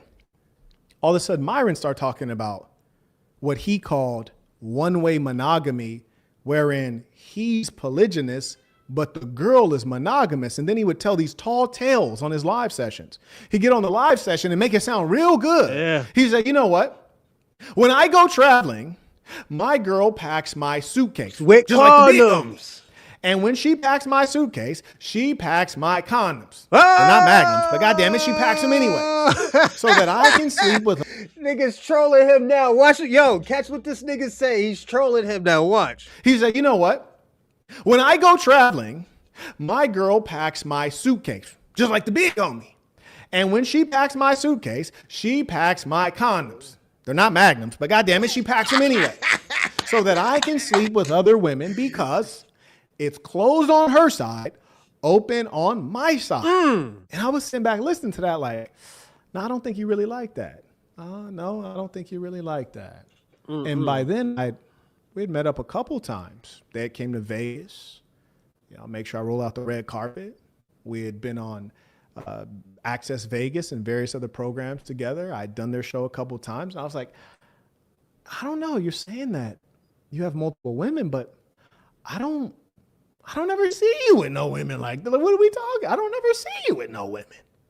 How is it you got multiple, but I ain't even seen you with like one? Where they at? I was like, this is really interesting. Little buddy's a liar. Little buddy's a liar. Check this out. And there are people in the live chat right now that could vouch. Last time I was in Texas, I was with two of them things. Huh? There are people that could vouch. Listen, join peacetothesaints.com, peacetothesaints.com, scroll to the bottom, click content. You can go through hundreds of player stories. You can go through player stories when I'm with the two chicks, and you could tell what it is. I'm gonna tell you some shit. A lot of the people in Harlem, like niggas who used to hang with ASAP Rocky and shit, the way how they got their style and their fashion, they used to go thrift shopping. So I know that because I know this girl who I used to fuck with heavy back in the days. she used to thrift shop for me, and I never knew. I was like, "Yo, where you getting all these high end clothes?" And she's like, "Don't worry about it. You're getting them." And all she did was wash them and give them to me. I was like, then I used to ask her. Then I asked her like probably like 8 years ago, 9 years ago. I said, "Yo, how was you getting all those stores and you wasn't making that much money?" She's like, "Oh, I was thrift shopping and stuff." I was like, "You was what?" She was like, "I was thrift shopping, like going to Goodwill." We call that morgies. We call it morgies. So, yeah, that's what you call thrift shopping. You get in shit from like thrift stores and you wash it. Most people sell it online, get 4 times the price after thrift shopping. A lot of people make money off of eBay like that. So yeah, that's where some of that stuff does come from. Life. I call that life. I don't have to tell it. You can see it. But when Brody was telling them tall tales, I was like, that don't sound like the truth. Now check this out. Let me see if I can find the video, because I found this to be a bit disturbing. Now there's so many videos of bro embarrassing himself. I'm trying to find the right one. It's like tough to find the right one. I'm gonna try real quick. If you guys don't mind, can you be patient with me? I'm just trying to find the right one of bro embarrassing I'll go himself. Let's kick it from this is his protection. This is that one. The folks watch quite the right one. It's not a futile pursuit if it's not the right clip, but I think it may be. Do confirm with an Alpha 1 in the chat that you can hear me. Or hear me. You can hear the video. And I'm all for being proven wrong. But every woman who comes onto this documentary and is in these spaces, you can see how uncomfortable they are with the reality. You can't even tell. I know what's best for them. You think you know better than they do? Yes, in many ways, yeah. And that's how women want it. They want a guy that can lead them and dominate them. But your girlfriend's named Angie, right? Yeah. And then do you have like a rotation of other women? I wouldn't say. Okay, now that was crazy, right? That was crazy. Like nobody on earth looks at little buddy like, bro probably got him a roster. You did? Now he got them things in flavors. What? Nobody looks at him and thinks that. Nah, not even. Like, Buddy looks like if he wasn't in podcasting, he'd be a hell of a 7-Eleven manager. No, bro looks like he can cook up some amazing curry. Nobody looks at little Buddy and thinks like, oh man, that's a super P right there, man. He looks like he got more hoes than clothes. No one thinks that at all. The fact that Brody asked him that, I think the interviewer thought it was funny. Yeah. Huh? Come on. And look at the interview.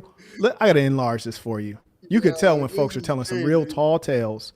The interviewer is looking this man dead in his face. He says, in his British accent, so do you have a rotation? You have a rotation of your girls. It's closed on their side, but open on yours. You have a rotation, do you? Interviewer, looking that man dead in his face. Myron over here looking into space for the answer. Nigga gazing out into the sunset. He in his Stevie Wonder bag. What are you looking at? You're lying. Yeah, it's hard to look a man in his eyes and tell straight lies. Huh? Brody asked you, do you have a rotation? Huh? Rotation like right now. That was crazy. Bro, a rotation? Like right.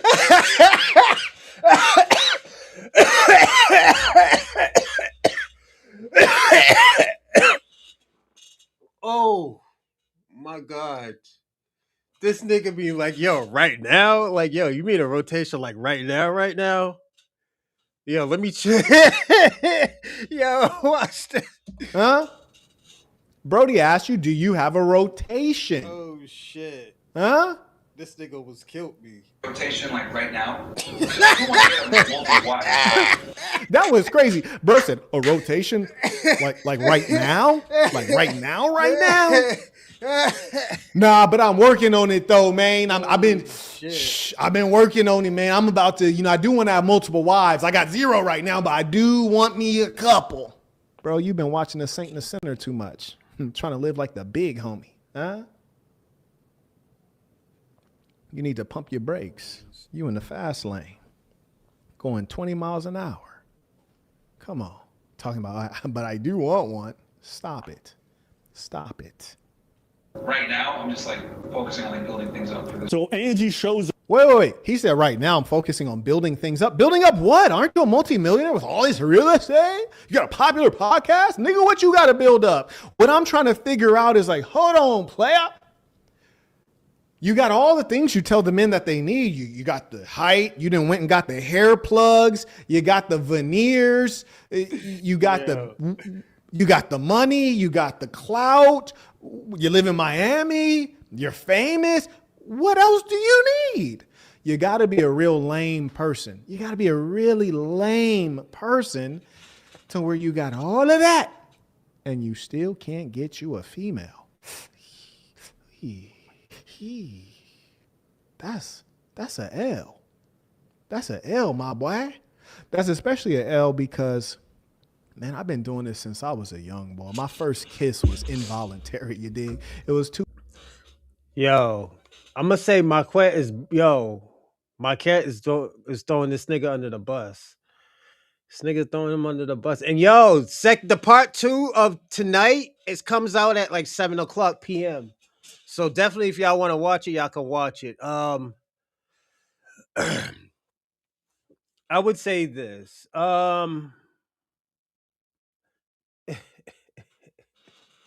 This is a bad look for Myron. The reason why I say it's a bad look for Myron, this ain't supposed to happen. You know, you burning your bridges with certain people, it's not a good look. A lot of people gonna kick in your back now because I was on X, I was on Twitter, and I was watching Walter trying to defend Myron. You can't defend Myron on shit like this. Myron is socially awkward. You can just tell. Two mixed twins named Creamy and Anissa. They pimped me down and just kept kissing age against chicks. Yeah, I keep them in line, you dig? But I don't, and that's why I love them. That's why I don't red pill kissing your boy, man. And that's really characterized my experience with women. That's why I love them. That's why I don't red pill rage against chicks. Yeah, I keep them in line, you dig? But I don't get mad at them because they've only been good to me my whole life.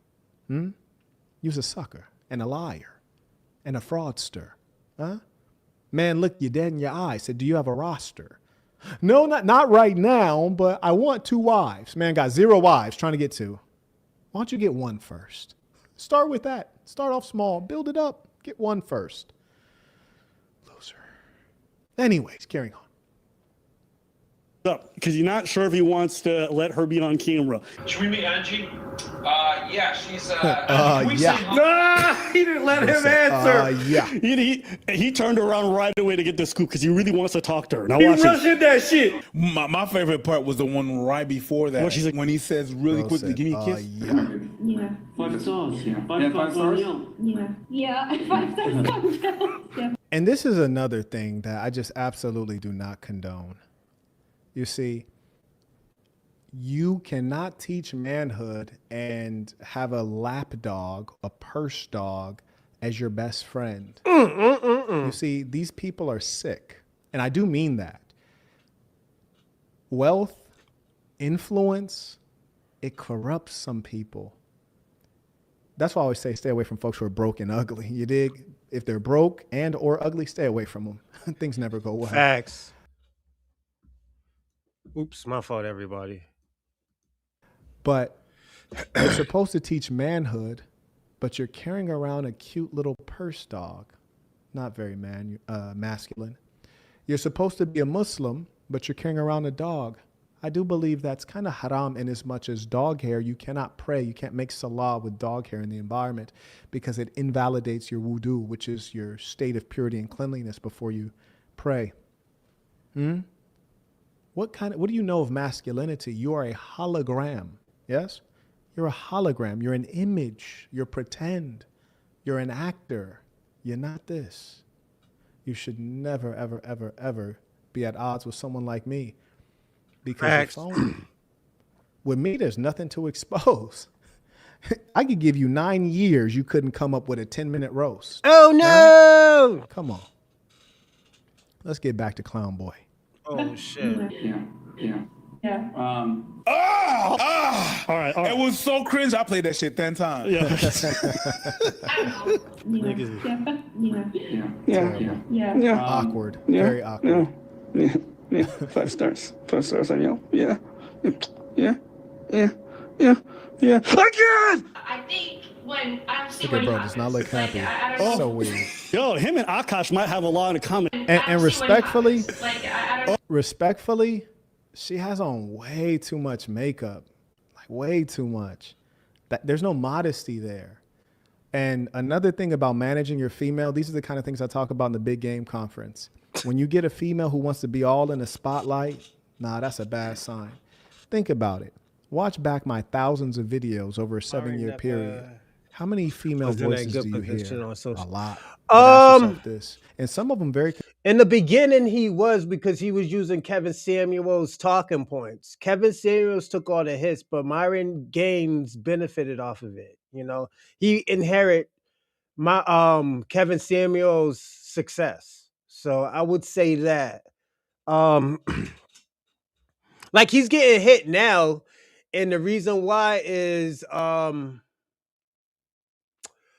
Myron Gaines is he tried to get into the political shit. No, hey, shout out to you, man. If you like Myron, you can like Myron's, man. A lot of niggas don't like Myron. You know, put it this way. I'm gonna be personally honest with you, Kai. Myron went to Northeastern University. I'm from Jamaica Plain, Massachusetts. I'm from Boston. Myron, I know. I'll put up everything that is valuable that I have and bet that he wasn't getting pussy on a daily basis in that school. And that school is near other schools that bitches are thirsty at. And I'm talking about Wellesley, Regis, and these are all girls' school at the time. He wasn't getting boxed like that. There's no way in hell that you should be taking pictures with a whole bunch of men,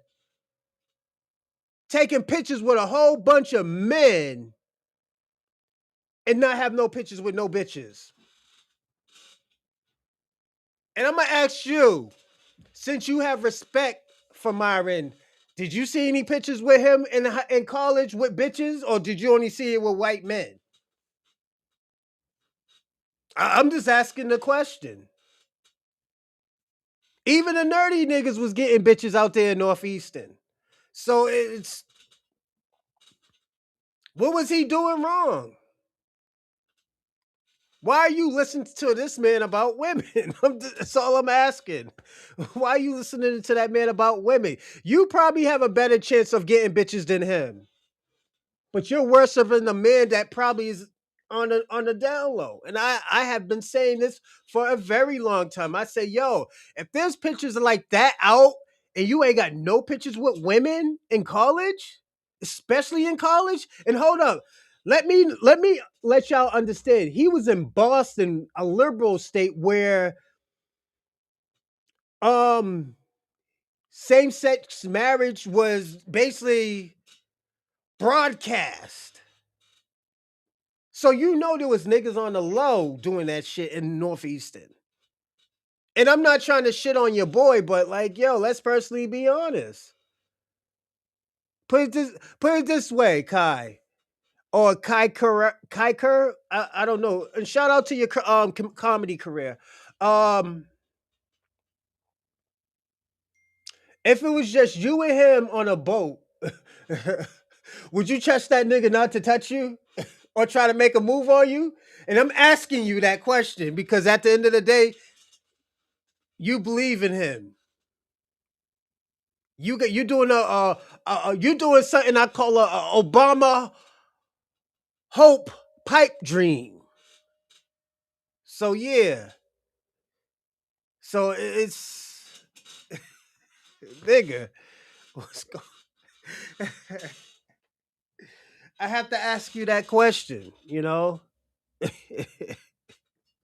consistent. How many female faces do you see?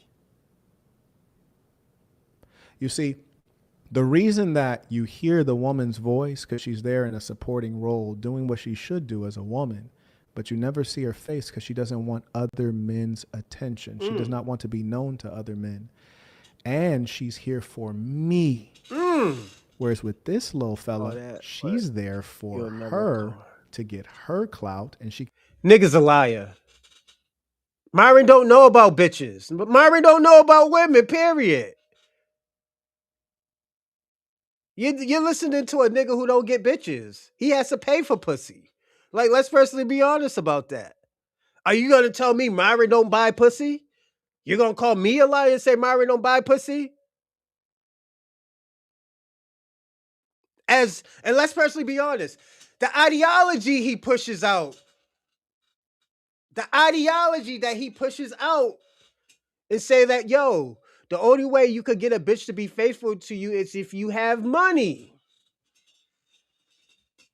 We caught these niggas on sugar baby websites. That's your man's. What's he doing on the sugar baby website? He buys pussy. Like, come on. And he probably buys a little Gucci cat on a time to time basis. We don't know. What's going on, Ray Ray? What's going on, Ray Ray, man? These niggas out here wilding out. We know the niggas buying pussy, my nigga. Don't do that. Don't play. Put this way. I'm gonna say this. Don't put yourself in a situation because the niggas buying pussy. You know, the niggas buys pussy. It's all right. He's a trick. That nigga's teaching you how to be the best, probably all-star trick. He's teaching you how to be a trick, nigga. Like, yo, everything he talks about is tricking. You see how? Put it this way. If Myron really got money, his girlfriend left him for a broke nigga. Then the bitch went on websites saying, went on podcasts and saying that she didn't even fuck the nigga. So is he a liar or not a liar? Like, come on. Like, what are we talking about? I'm not. Yo, was it Kaikara? I'm just telling you this just so, nigga, you don't go around there trying to defend the nigga and the niggas out here buying pussy and dick. You like, come on, let's not do that. can convert that clout into dollars. If she was really there for him as an individual, she wouldn't need to get on the camera. Come on now. Let's talk about it. He's doing the same thing that Molestany did because he made that little slore famous, and then she went off and started her own career without him. That's wild. See, that's damn near like paying the chick. I couldn't do it. Couldn't be me. I couldn't do it anyway. Yo, him and Akash might have a lot in common because he looks like he gets more affection from that dog than he do from his girl. Oh, man. Yes, can I get a kiss now? That's fucked up. Hi, Louis. Nice to meet you. How do you do? I'm doing okay. Yeah. What attracted you to Myron? I say to my friends and like to people that I always question. She looked like she held hostage. Look at her. So you were thinking about in the future that maybe this is where you would have more than one. Now, I want you to look at their faces right now. They both look so awkward and uncomfortable. Look at that. I'm gonna say this. Shout out to Maquette, man. This nigga, Maquette, you doing God's work, my nigga. If you believe in God, because you probably don't believe in God, but yo, my nigga, you doing God's work right now. This is what this is what the internet been asking for, and thank you for validating it. Thank you. Come on, and the thing about it, I don't care if we have some. And the thing about it, what's his name, Kaikara? I don't care if you Myron if you glaze Myron. I don't give a fuck, my nigga. It's just great content that you're saying something and you're defending my man's. You know, so Myron's out here saving lives. Whose lives, nigga? Whose lives is this nigga saving? This nigga ain't out here saving nobody's life. Are you serious, nigga? Yo, my nigga, whose life is this nigga saving? That nigga, did he save your life? Did you pay for somebody to make you a ham sandwich, nigga? Like, come on, let's not do that, my man. And you're a comedian, man. Don't do that to yourself. Don't do that to yourself. Yo, don't glaze this nigga because this nigga don't get no bitches. You glazing Myron no bitches. That's what we're gonna call him. Myron no bitches. You have never seen that nigga with a bitch except this girl right here. And this girl was fucking a rollerblading nigga. She was getting the Latino heat from some nigga in New York. The fuck? Let's not do this, But we were man. talking about. Please don't do it. Please don't do it. Is that the look of happiness? Is that the look of confidence?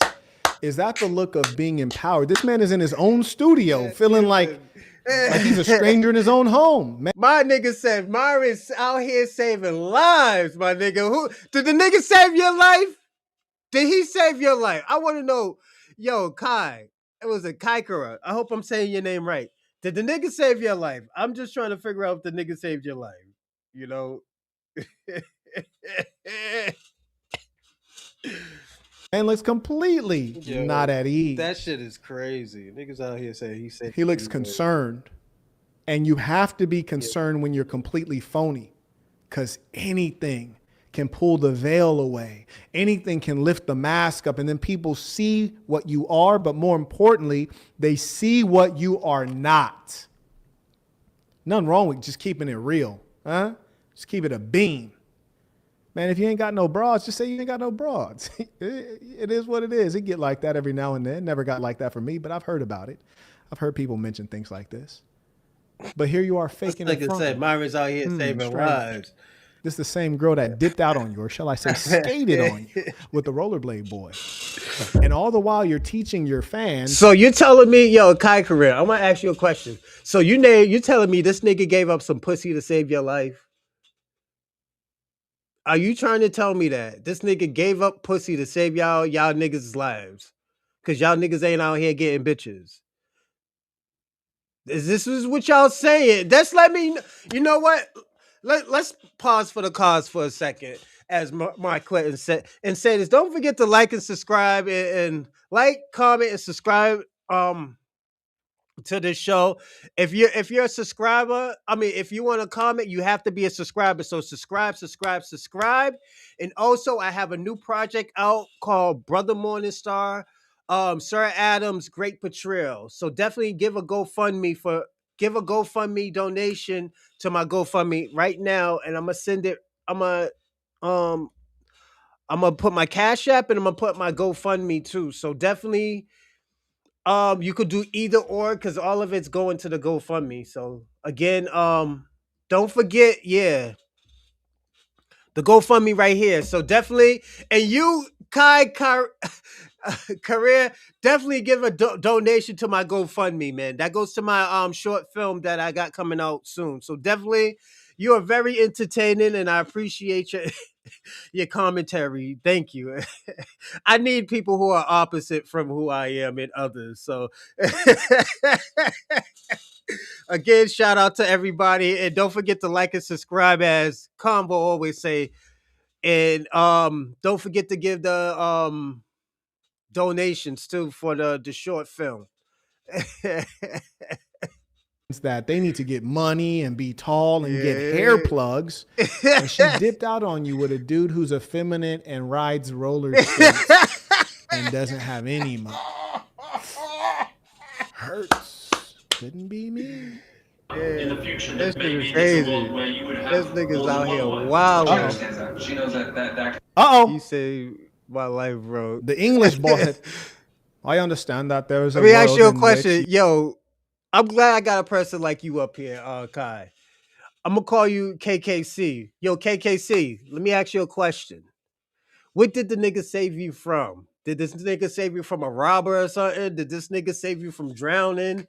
Did this nigga save you from a life of depression, misery?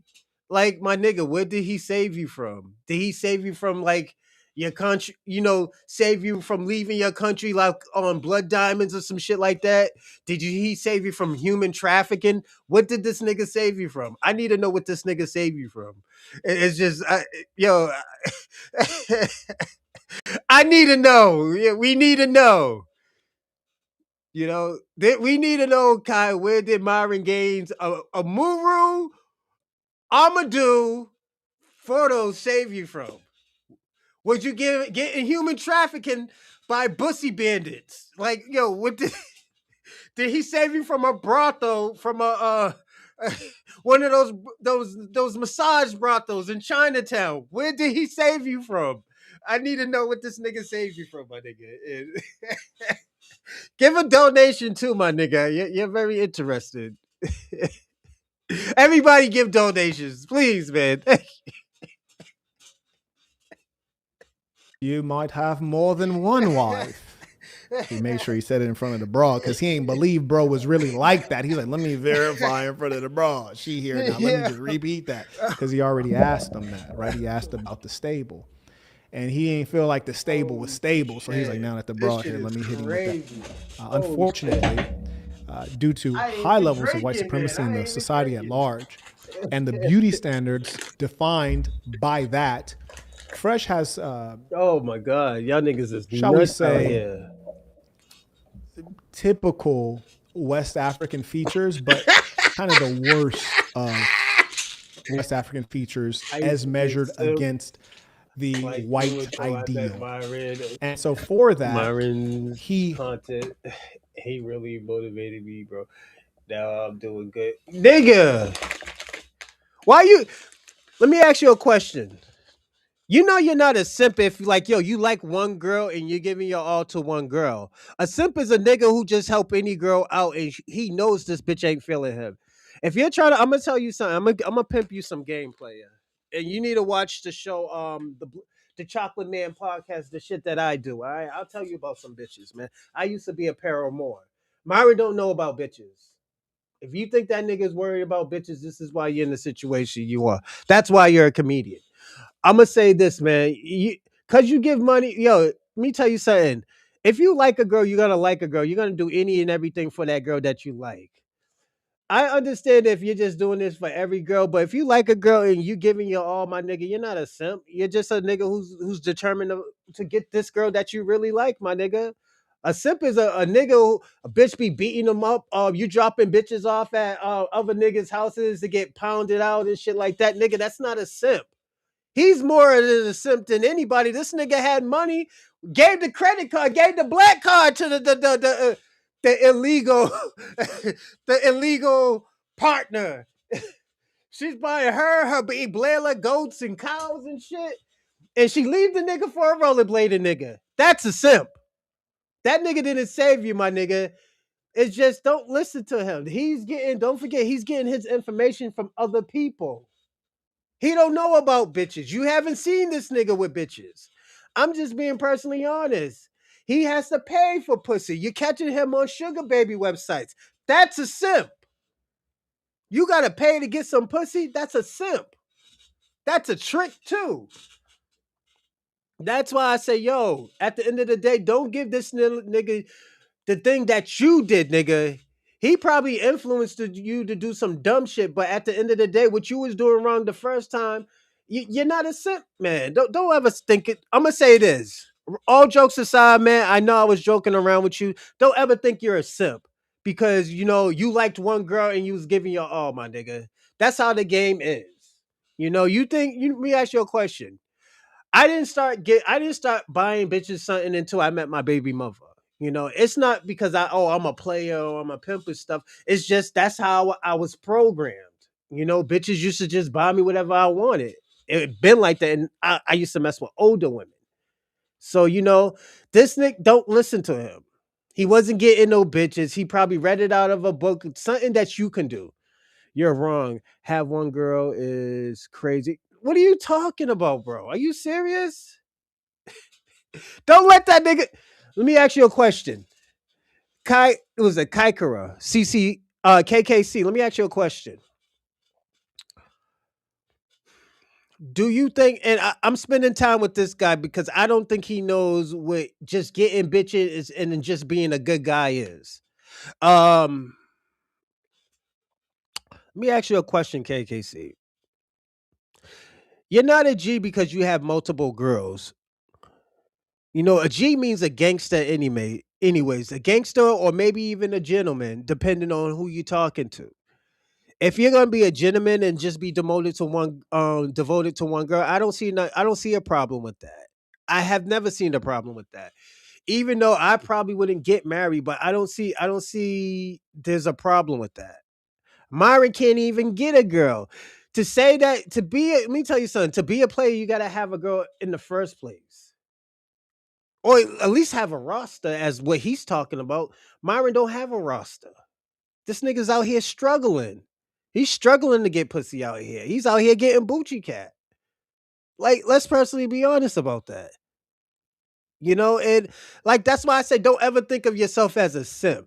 Just say like, yo, you's devoted to one girl and you woke up and smelled the fucking coffee and just say like, yo, I'm doing shit different now, man. Like, come on, yo. I don't get y'all folks. Cause I could tell you's a socially awkward type of person. And I like to talk. So that's why I do podcasting. You're kind of socially awkward. I can tell, and there's nothing wrong with that. That's one thing where if you're socially awkward. Um, maybe one girl is good for you. You know, one girl is good for you. You don't have to be like that. So don't ever think of yourself as a simp because you got one girl. Whoever told you that ain't getting no bitches, and it's probably on the down low, my nigga.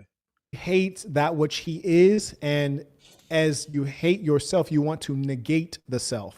You want to erase and destroy the self. Yeah. And the surest way to erase and destroy the self would be to dilute and defile the blood such that you don't have to be reminded of that which you are. And that's why when you see him, he's with the Caucasian girls so that he does not have to recreate these features that you see. For example, we see he has a prominent brow ridge, which is very unattractive. It makes one look primitive. Imagine seeing a woman with a prominent brow ridge. Man, it just looks like she doesn't even speak English. She communicates in grunts. In addition, you have a lot of wrinkling. Bags under the eyes are not abnormal in general, and especially at his age, but it's the bag under the eyes plus the lines across the cheeks, which cause the appearance of significant aging, despite him still having quite a nice hairline.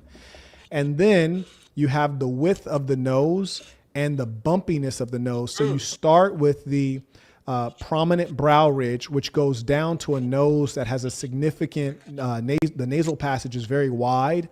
The nose is a bit bumpy, and then it ends in a quintessentially unappealing nose as defined by European beauty standards. So that's an L. And then on top of that, he's not of significant stature. So those kind of things are going to cause him to try to negate the self. Because objectively, like, we don't have to say he's ugly objectively. We say, nigga, you really, let me ask you a question, Kai. You really think, yo, this is crazy that there's niggas out here like this. Oh my God. And there's nothing wrong with you. If that's my man, if you believe it, that's what you believe. I would never. Yo, this is crazy. There are niggas really out here like that.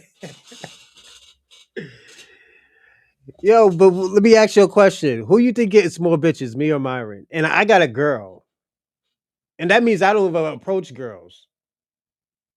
Who you think gets hit on more, me or Myron? And he has money.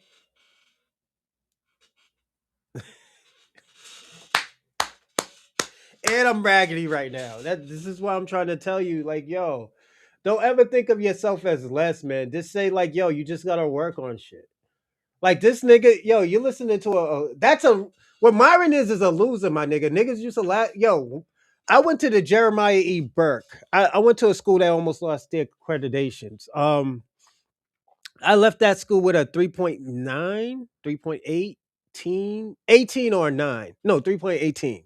Let me not gas myself up. I left my GPA was 3.18. I had a scholarship to Kansas State, and I had I had an educational scholarship. I took the educational scholarship and went to community college because I had a shorty.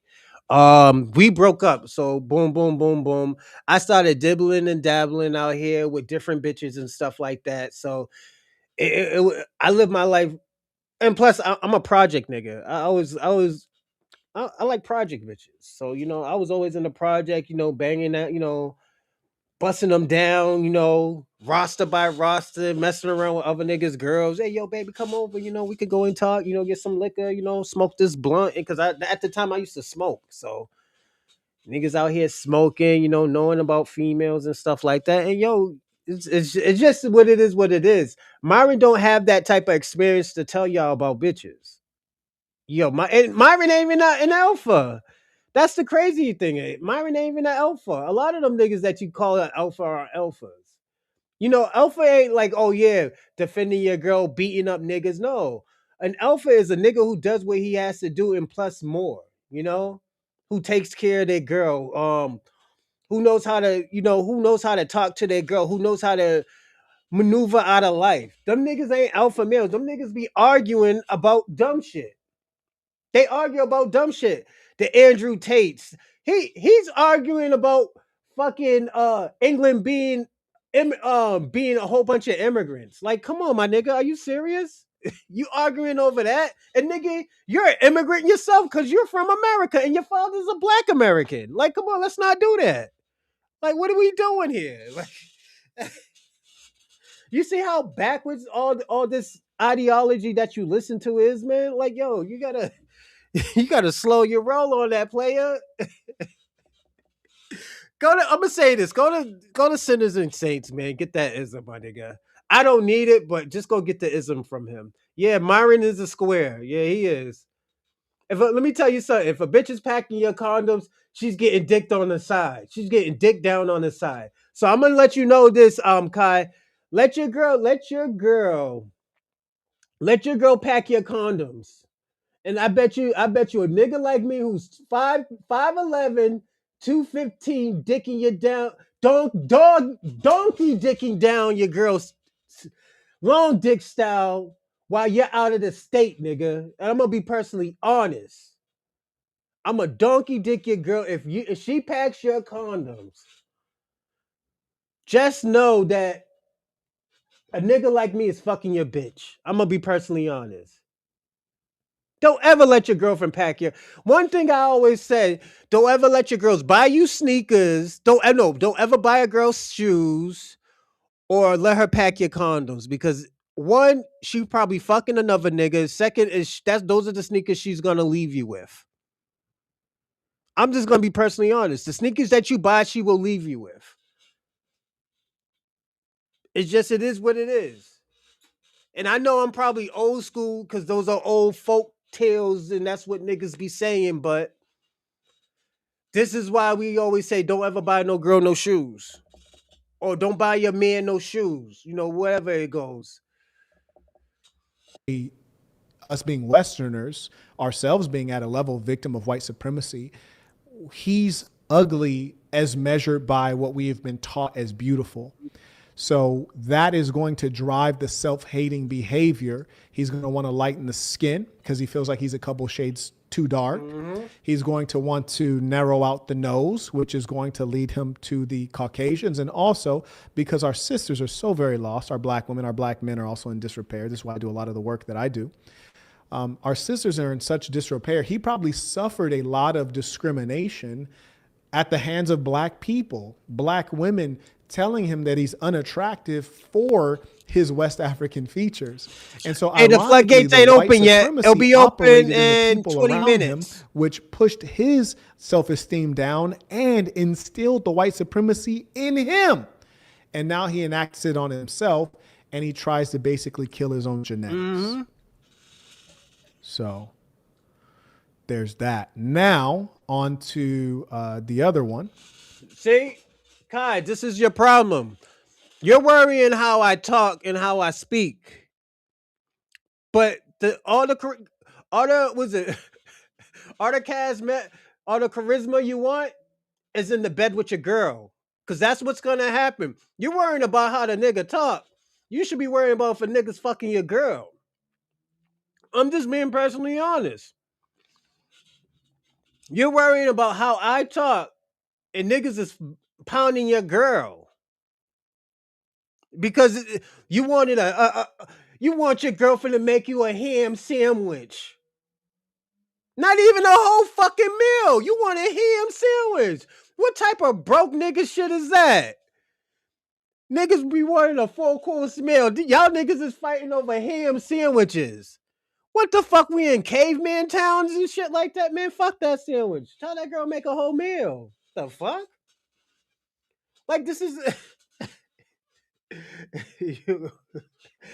Yo, Dorsey, this man is bugging. This is what self hate is. I gotta be personally honest. This is self hate. This is self hate, my nigga. Who is these niggas? Whose nigga is that? That's And that one's a more interesting case, frankly. So let's really dig into that one. yeah. That's please. So on to Amru Fuddle, who calls himself Myron Gaines, and that's another bit of comedy. You have this very, very ethnic name, Amru Fuddle, and then you change it to Myron Gaines. We see that you're trying to escape culture.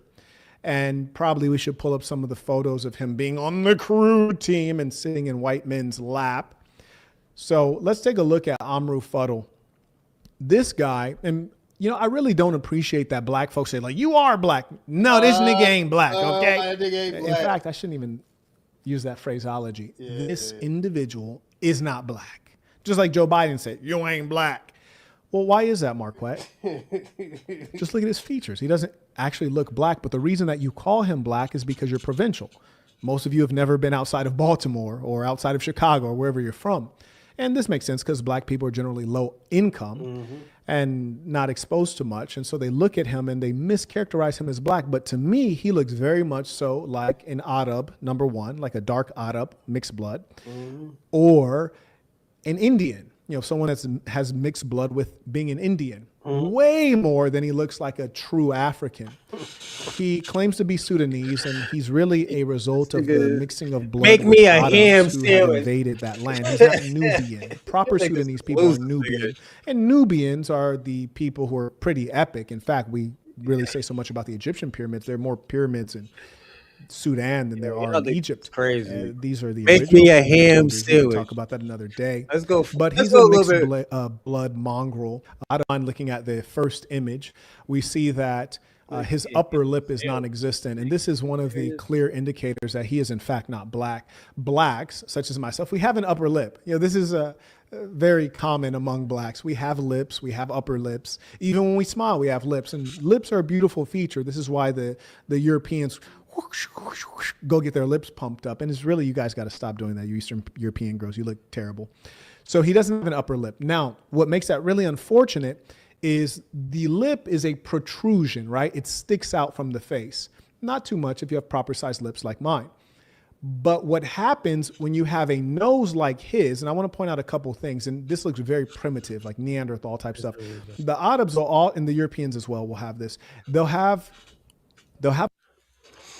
Myron isn't. I wouldn't even call Myron a podcaster no more. He's a what you call it? He's a shock jocker. So he just shit. He says shit just to see people's expression. That's why when this nigga don't need to be at people's colleges. Like, yo, you doing that? You doing that stupid that stupid Charlie Kirk bullshit that got the nigga murked. And like, y'all niggas is crazy out here. Like, me tell y'all something. There's a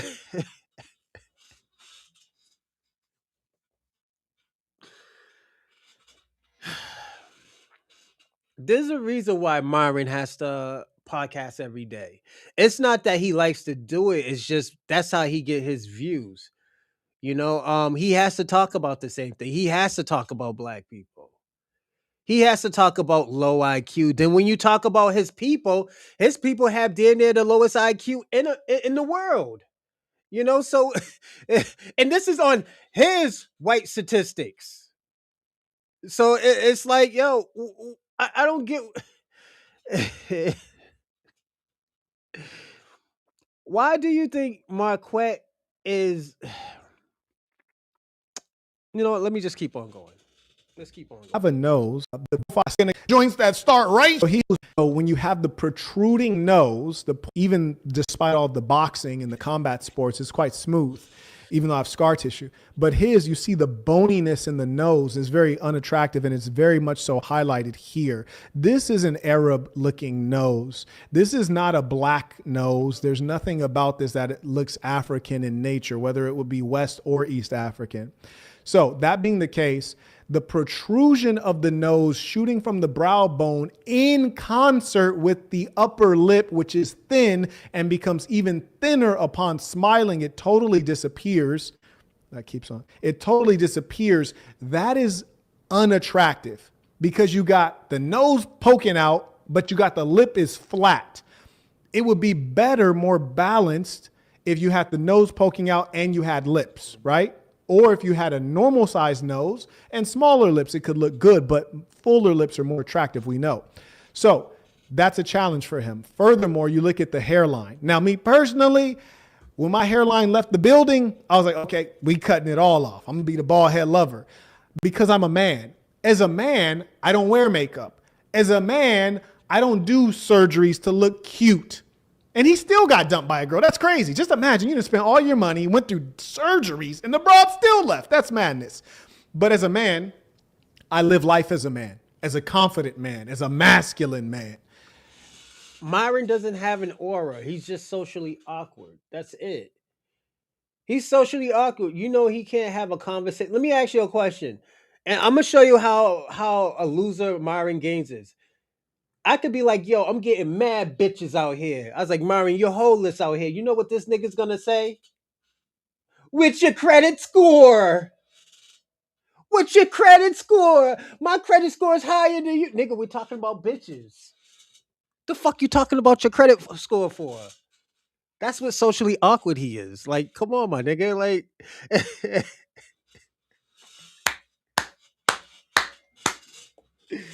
like, why do you look up to loser niggas like that? You know, yo, you gotta look. I'm gonna say this word of advice, Kai. If you gotta look up to anybody, look up to niggas who are better than you, not niggas who are same socially awkward as you. Don't ever look up to a scholar or something. Look up to I'm gonna tell you, look up to Billy D. Williams before he went transfluent, you know, before he became transfluent, you know. Look up to Denzel Washington, fucking Nigel DeMardo, fucking oh, excuse me, the nigga of the little Asian nigga off of Tokyo Drift, the nigga who kept on eating. Look at him, man. Like Jesus Christ, nigga. You look at the worst fucking examples ever, man. Like, don't do that to yourself. Don't settle for less. Socially awkward, but he's one of the best debaters on against college kids, nigga. This nigga is debating niggas that are still trying to find themselves. That's not a flex, nigga. Come on. Why is he debating scholars? Niggas like Tariq Nasheed who ate his food in front of thousands of his fans. That nigga still didn't discover. Let me tell you how bad that ass whooping of what that was. The ass whooping was so serious that Tommy Sotomayor couldn't even agree with Myron or fucking Sneeko. That's how bad that was the ass whooping of the century, my nigga. That is bad. Don't ever say one of the greatest. He's not one of the greatest of anything. Like he's a professional fleer. He was a part of the crew team. He was a professional fleer, nigga. Are you serious, KKC? Don't do that to yourself, man. Don't glaze this nigga like that, man. Come on, please, man. Don't, please. I'm begging you, man. Just be better. Be better than this clown ass nigga. Don't do that to yourself. This little girl start getting that balding, and you can see that hairline, man, it left the building. It's way back here. So what he did was Brody went to Dr. Miami. He got his hairline right. But the funny thing is it seemed like it's going back out. It's going back out. Man. But he got the hairline right, but that does nothing for the upper lip, which is still non-existent, and the nose that shoots from the brow bone. He's going to need rhinoplasty. I wouldn't be surprised if he starts getting that thing modified here and there. But here's the challenge. Rhinoplasty is a very unpleasant, painful surgery. So I don't recommend it, Myron. Just keep the face that you got, nigga. KKC, can we be personally honest? I fuck with you heavy now, man. I like it. I like I like what you stand for, my nigga. You give me a different point of view. I like that. Shout out to you, but let me ask you a question. Can we be personally honest? Tariq Nasheed ate the nigga's food, right? Can we agree with that? But I'm gonna say this. This is the problem. Him and Charlie Kirk, they're not great debaters. It's just they debate people who are just still trying to figure out life. They're debating college kids. They're not debating the real deal. And I'm gonna say this: this is a foreign thing that a lot of niggas do. Y'all put yourself in the category with greats I'm not even gonna say debate. Y'all say y'all are doing better than people did because you compared it to like I'm gonna tell you what immigrants do to black people. They're saying that, oh yeah, our immigrant class is doing better than black people just because you put your top 10 greatest people with the niggas who ain't the raggediest black people who ain't doing shit. And y'all say y'all doing better than us. But if you put our grace, the black Americans' grace against your immigrants' grace, we will blow y'all niggas out the water. Hey, Miss Ramirez, how's everything? Look up to yeah, look up to Michael B. Jordan. Yes. Please, KKC, look up to Michael B. Jordan. He gets bitches out here, you know. that nigga's shining. That nigga got the spotlight on him. And I'm gonna be personally honest, KKC, he's a loser. He's a loser. He debate niggas who don't know shit. That's like me That's like me playing people in the Pee Wee League and saying I'm the greatest basketball player ever. That's what you just did, my nigga. Don't do that. Don't play yourself like that. And I'm helping you out. I'm a good guy because I'm helping you out. I shouldn't have to do that, but I am. I don't recommend it at all. Also, those ears are kind of big and protruding too, but that's neither here nor there. Your boy Myron Gates got Obama ears. That nigga got Barack Obama ears, nigga. Come on, don't do that. Point is, he looks very Arab. Very Arab. And so in a bad way, not in a good way, in a bad way. Do that. So what he's going to try to do as well is to negate that and try to get some features that align with the dominant culture. Now, his psychology is a little more different than Fresh's, and it's important because Fresh could be mistaken for a foundational black American. No. Mind you, the foundational black Americans was the most influential. This is where I'm gonna disagree. No. He looked like he from Africa or he looks Haitian. I will say that Walter looks Haitian. You know, and he's Caribbean. And there's nothing wrong with looking Haitian. He just looked like them strong face Haitian niggas, you know? So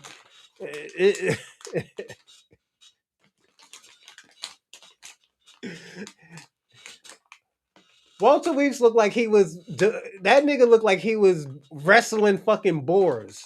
Wild pigs, nigga. And I'm gonna be personally honest about that. He looks rough looking, you know, so yeah. Influential culture ever, disproportionately influential. So he can come to America fresh, or Walter Weeks, and he can be mistaken for one of us. Whereas Amru comes here and niggas is like, who's Jeet?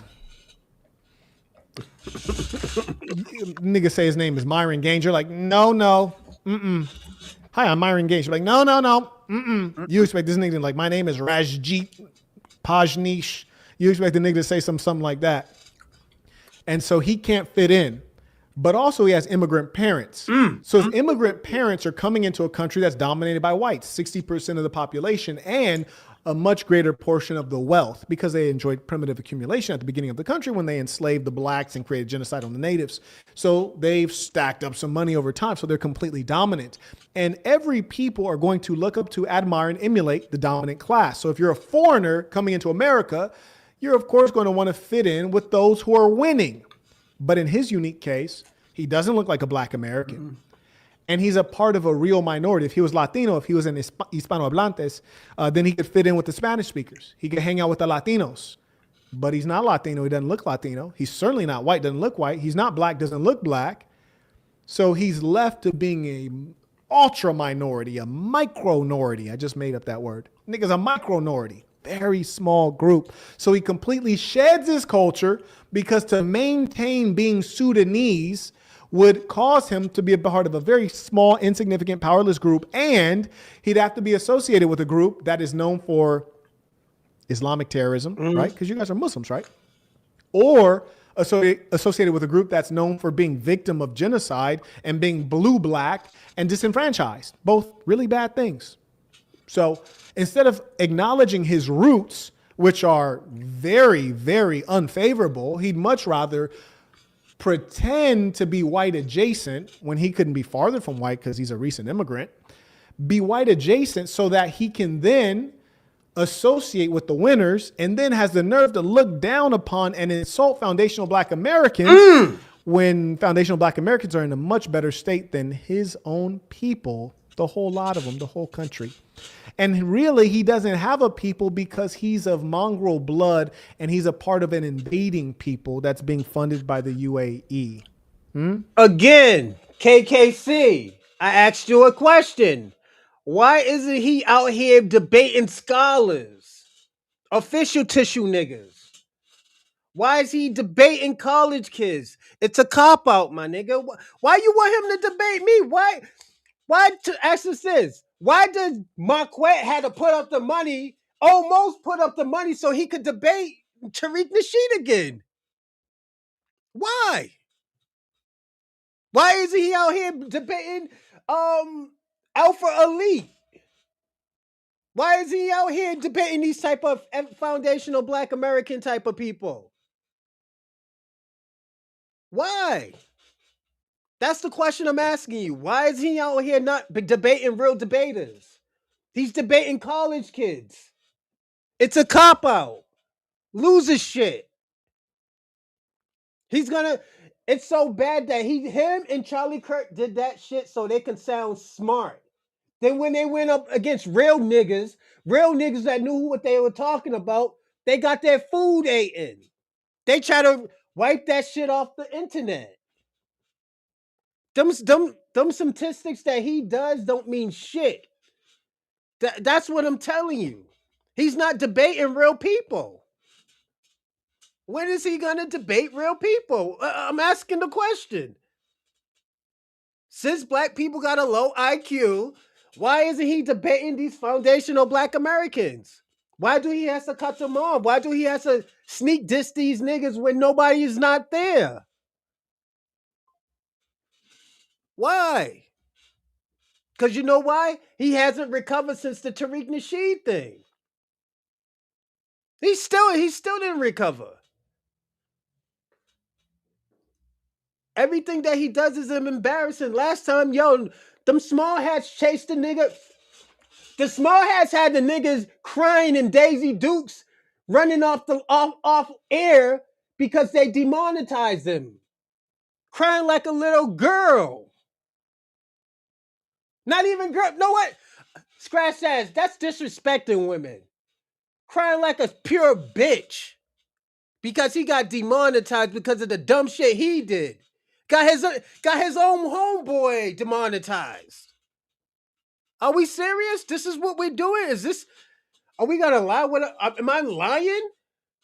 Why hasn't he debate real people? Why is he in these colleges debating these little kids? These kids they're young adults, but they're still trying to figure out about life. They don't know shit about life. That's what I'm saying. He's not gonna debate anybody real. Last time he debated a white supremacist, them niggas chased him offline, called him a sand nigga and everything. And he didn't do shit. He didn't have no smoke for them. Then when Charlie Kirk got popped, he cried like a little girl, like he was fucking Charlie Kirk. That's how he was crying. He was crying like he was fucking him. And we already heard about the TPUSA, and we already heard about the rumors about that shit, about all them sex parties that them niggas been having. So we can't lie about him. It's an allegation now. You crying like that, and y'all niggas didn't like each other like that. Y'all was nigga. Somebody was giving up some Bucci cat, nigga. That's all I'm saying. Somebody had to been giving up some Bucci cat.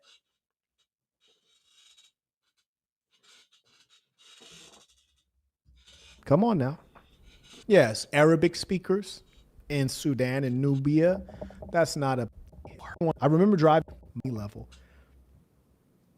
Shout to Brad. Came in supporting the work via Venmo. May I also acknowledge Ramon. He writes, please keep bringing the evidence in the dark to light. Absolutely. Shout out to Justin. He writes, peace of saints. Keep it going, sir. Sir, yes, sir. May I acknowledge John. He writes, keep it going. Fresh is the low-hanging fruit. Go in on the self-hating ninja. Yes, indeed. And the funny thing, too, is when you're hearing from, Fresh and Myron, their backgrounds are so checkered. In Fresh's case, he used to be a stepdaddy. Yes, it's true. He used to be a stepdaddy to some Latina who was using him. And, just like the little chap earlier who was like, they give great advice. They say, spend your money to get your girl. Look at their outcomes. Their outcomes are terrible. Like, how is that not dawning on y'all you? Niggas acting like that's just a flex, nigga. Actually, y'all act like y'all niggas is flexing. But anyways, yo, you niggas carrying is on. Let's get back to this work. Get that nigga Myron some work out here, nigga. Come on, let's not play around. We shall proceed. That nigga's getting work today, bro. Niggas getting views because of the nigga. Shout out to all y'all Myron Glazers. Y'all up here defending the nigga. You know what y'all call y'all Myron Glazers? The Bucci Cat Avengers. Y'all are some Bucci Cat offenders. Because y'all gonna defend this nigga. This nigga out here.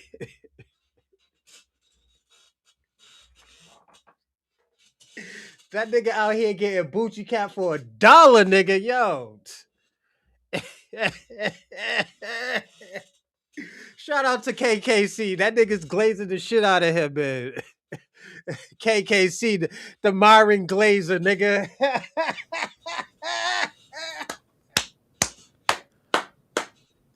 Yeah, y'all niggas is crazy out here. Y'all got me laughing. That's good. Let's talk about shit. I remember this one. This is a funny story. They're all funny stories. This is a funny story. I don't know. I kind of enjoyed this one. Yeah. The reason I enjoyed this one is because of the way it unfolded. And you guys know in the YouTube game, yeah, y'all niggas is crazy. Whoever can break the news first, you get all the views. If you know something that nobody else knows and you break it, you're the source. You get all the views and thereby the revenue. Yep. I knew so many things which I never broke. I mean, like, listen, man. Shit. If there was ever a such thing as a real one, good Lord. Jesus Christ. Oh my God. Y'all niggas is crazy out here. Let me tell you guys some things. Way before any of you knew of this Chinese broad right here, I knew of her. Marquette, why did you know of her? Everybody, don't forget to donate to the GoFundMe, my first short film project. Give $1, $2, $3, $4. Little by little, it'll go up. BBC, the Black Bucci Cats. Don't forget to give donations. I put the Cash App and I put the GoFundMe down there. And don't forget to share, and like. And if you want to be in the comments, so you have to share. I mean, you have to subscribe. So also subscribe. The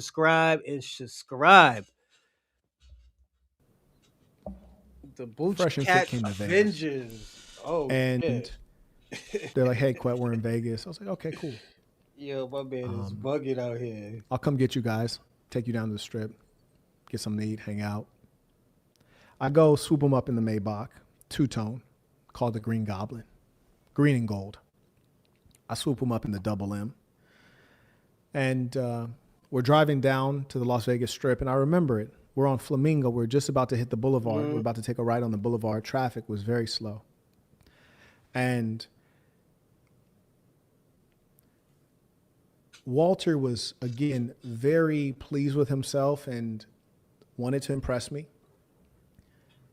And he's shown me his WhatsApp conversation with a beautiful young woman. He's like, yeah, look at this chick, man. He's like, yeah, she's like, used to be like a model, like Miss such and such. And she's a fitness influencer. Yeah, look at her IG. She's like, the body is so perfect. Like, she's in such good shape. And I was thinking, that's crazy that she's in good shape. And you are you. But whatever, let me see. And I look, I was like, oh, this is a cute girl. She's attractive. And, with a guy like Fresh, you always got to be happy for him. You really do. Just in general.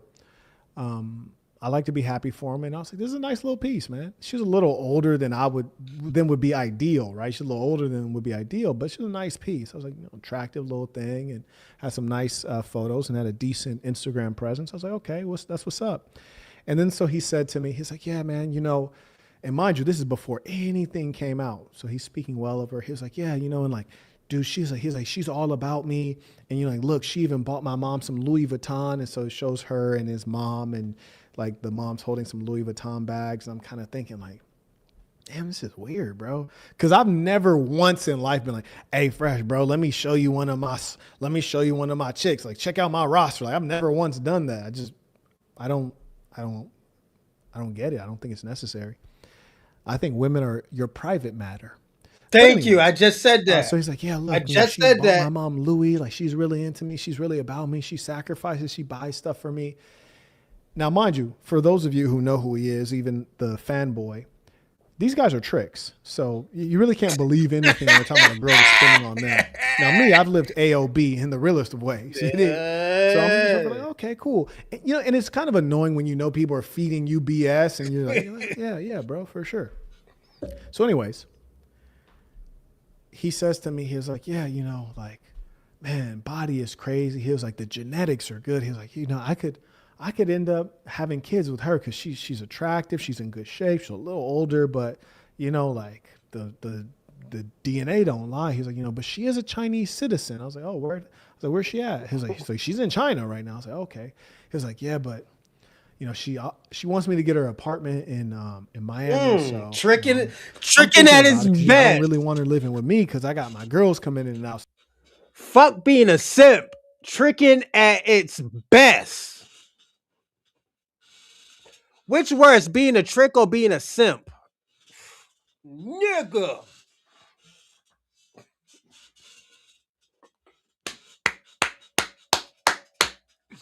Tricking at its best. Go, so like, yeah, maybe I would get her an apartment. He was like, yeah, but man, the genes are good. I might just get her pregnant. He was like, like I've been hitting that raw. And then we all started dying laughing. I was like, you been going there raw? We started dying laughing, all of us. And he was like, yeah, man. He's like, why not? And in my head, I was kind of thinking like, I got a couple reasons why not. Nigga, they call chlamydia, gonorrhea, like syphilis. Like, there's a couple reasons not to do that. Mm-hmm. But that's neither here nor there. Chuckle, carry on. And then he's like, yeah, like, cause like, he's like, Tate, he's like, yeah, should I tell him what Tate said? And then Mark's like, yeah, Tate said, he doesn't even believe STDs are real. He always goes raw. He only goes raw. So, like, I'm just like, hey, F it. If I get her pregnant, the genes are good. I don't have any kids anyways. Okay, cool. Interesting. So we have that conversation. I don't think too much about it. We carry on with the night. It's a good night. Thanks, Ray Ray. A little while later. Now, mind you, none of this has come out to the public yet. And mind you, I don't watch their show or their various channels or their IRL content or their social media. So I never know what's going on. Niggas is crazy. In real time or when you guys know. I just know from interactions with them generally what's going on. So anyways, sometime later, I'm doing a show with them. And I always show up early because when I'm doing business, I'm going to be on time, which means early. So I show up to do a pod and I get there and I'm talking to another person who will remain unnamed out of respect. And so I'm talking to him and he mentions that Fresh has this situation that's stressing him out. Then Fresh and Myron show up and then Fresh first thing is like, yeah, that Chinese girl I showed you, like, man, she's trying to finesse me. She's claiming that she's pregnant. I don't even know if she's pregnant. And I'm trying to think, like, should I have it? Should I not have it? I'm trying to convince her not to have it. And I told her I was going to get her an apartment in Miami. And now she's pressing me. And I was just really just finessing her. And the next thing you know, this man's just spilling his guts, right? So then he tells me that he was like, yeah, This is like, bad. This girl's like really gold digging on me, man. And we kind of like find out that she's like maybe an escort or something. But I didn't know. I just thought she was a regular girl. And I was like, well, how'd you meet her? He was like, and I forget what he said. I think maybe he said Tinder. I think he said Tinder if I recall correctly, which was obviously a lie.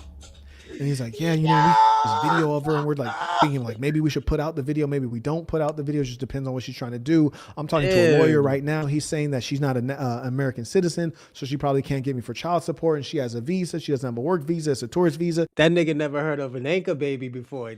That bitch have that baby. That baby stayed in America, player.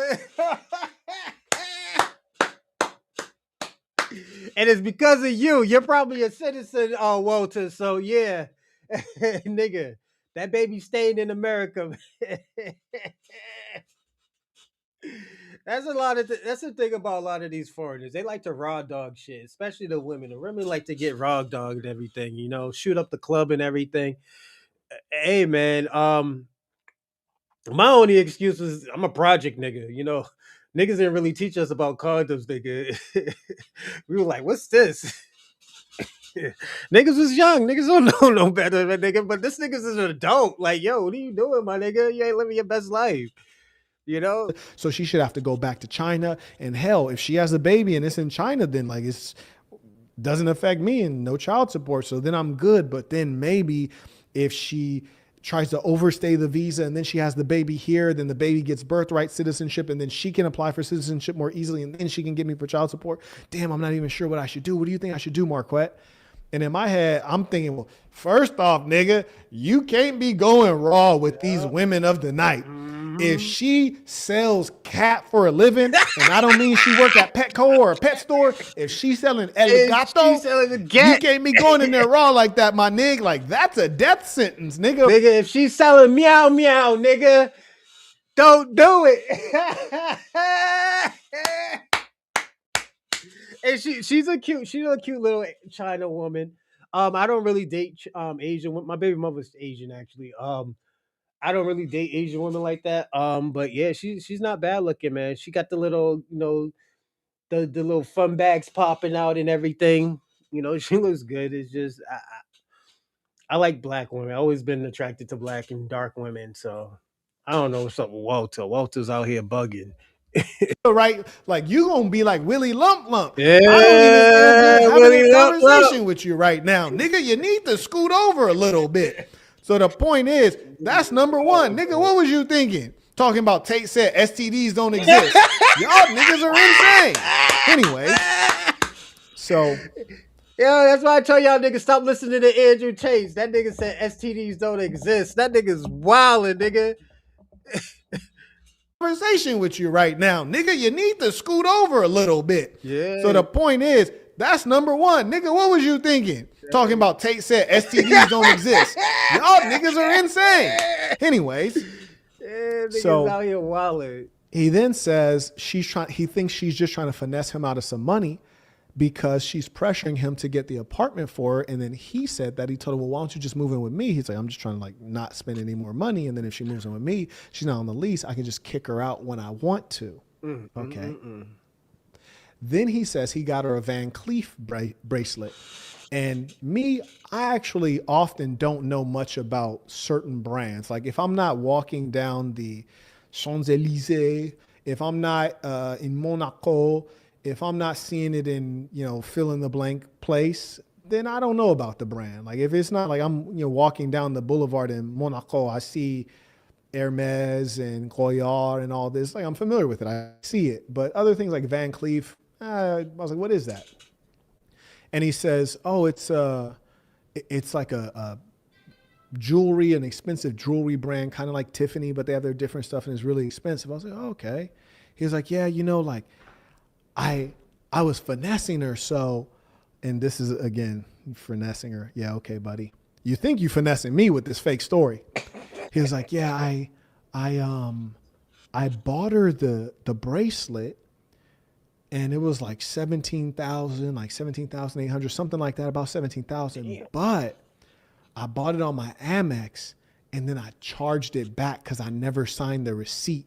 So I bought it, but I had her sign the receipt, and then I just charged it back. So she got the bracelet. I got my money back. It's a finesse. And in my head, I'm like, I don't know, nigga. That don't sound like a finesse to me. That sounds like you spent 17,000 on a random bill. Give me a second, no good everybody. reason. And now she's trying to get more money out of you, nigga. It sounds like she's like, I hit a lick. She telling all of her friends at home in China. She talking to Young Thin Wong and Soup Waba Tubi and telling everybody. She over here like, no, yeah, very black, very big nose, lot of money, ugly, but very rich. And they're like, oh, she's like, yes, very black, big King Kong, dong, King Kong. So she telling all of her people, and they're like, well, shit, hey, roll with it. And she's like, yeah, I'm gonna try to milk this nigga. This nigga thinks I'm pregnant. I ain't even pregnant. I'm about to milk me some fame and try to get him to give me some more money. And so this rascal is trying to basically get her to abort a baby that in all likelihood does not exist, right? And that's when the story broke publicly, was not too long after that, because she chose to go. Now, I had this like a long time in advance. I could have went public. But again, it's about friendship and being private. I didn't even mention this to my assistant. I didn't mention this to anybody. I just kept it G between us. It's respect. It's honor. It's something that these guys don't understand at all. So anyways, the truth, I'll tell you guys what the truth is of that situation, because I saw these guys several times, and I also counseled Fresh on this a few times. And the truth got patched together the more we spoke, because you got to remember your lies, which can be kind of difficult. The truth is that they use one of those seeking arrangement kind of websites. She was a woman of the night. He was too excited to be with an attractive woman. He didn't use protection. He tried to turn a trick dynamic into a real relationship. She kept trying to milk him for money and did not want to be a proper girlfriend. She wanted to extract. She lied about being pregnant and tried to leverage that to get more money out of the goofball. He 100% bought her a Van Cleef bracelet and spent like $17,800 on her. And I don't think he got his money back from American Express, because they do give you a lot of favors and they'll do you a solid, but they ain't stupid, right? Like, they ain't dumb. So I think that he was down about 17-8, but I don't think that hurt him, which doesn't mean you should do it, right? It doesn't mean you should do it. I've done a lot of things that didn't hurt me, but I was kind of like, damn, I don't know if I should have did that. So that was a whole fabricated story, which all of it boils down to bad decision-making, low self-esteem, inability to select and manage women, and then lack of character, which snowball even worse. Those are the things I talk about in the big game conference, so you don't end up in that situation. Any one of us could end up in that situation, and frankly, it's more likely that I would end up in a situation like that, not with a woman of the night, obviously, but more likely I would end up in a situation like that because I just have way more volume of women than Fresh. But I've not ended up in a situation like that. And maybe one day I do, but who cares? I'm going to keep it Blair, you dig? But that is not the person who should be teaching. The one who's not using a condom, sleeping with a woman who gets paid to sleep with people. Come on, man. It's filthy. It's disgusting. It's dangerous. And it shows how much you hate the self when you would sacrifice your life and your future for a few moments of passion. It's truly sick, and it's despicable. Anyways, shout out to Mateo supporting the work, came in using the Stripe link. I appreciate you. That and Marquette do. Seemed like anybody knew the truth. And I knew that the truth was ugly, hideous, and I still tried to make things more beautiful for the public to help him out. That's a good friend. You ain't never had a friend like me. Believe that. My enemies, your enemies. Your enemies, my enemies. You ain't never had a friend like me. So I showed love. Even when they did things that were low, things that were dirty, things that were against my values, I showed love to protect them and help them. Now, notice this. You might sit back and be like, damn, Quet, you dropping a lot of information. 7-year period. I drop it with full confidence now, because if it had any truth in it, they could only speak well of me. I came to Vegas. He is with 3 of them things. Same. What's your age? Okay. There's nothing smooth about it. There's no flow. He does not understand the structure of dialogue of the past. Robots now are actually quite good with AI. And so also when you see him snapping on the females, he's really snapping on them in part out of frustration, his inability to connect with the female and get what he wants out of her. And his show is like a red pill raging, like a release event. And I think a lot of the viewers appreciate that aspect of it. And it's really sad because this is the kind of guy that you imagine how he engages with women in private. And it's either going to be him escalating to getting physical because he's angry, or he's a soft puppy dog, just like you saw him in that interview with Louis Theroux, the documentarian who was quizzing his girlfriend, who was clearly out of line with what Myron promotes publicly. Publicly, he's a super player who's going to have 2 wives. Privately, he's a guy who carries a purse dog. And, well, maybe I'll be polygynous. Maybe I won't. You never know. Maybe I can't handle 2 wives. So it's like, oh, I thought you were giving it up for free, right? And you feel bad because you're like, damn. Like when I'm in Vegas and I would hate it, man. You meet a chick, right? And she know damn well what her day job is and her night job. She know damn well what it is. But when she meets you, she giving it up for free, right? And you feel bad because you're like, damn. Like I don't want to lay down with a working girl, but she ain't on the clock right now though.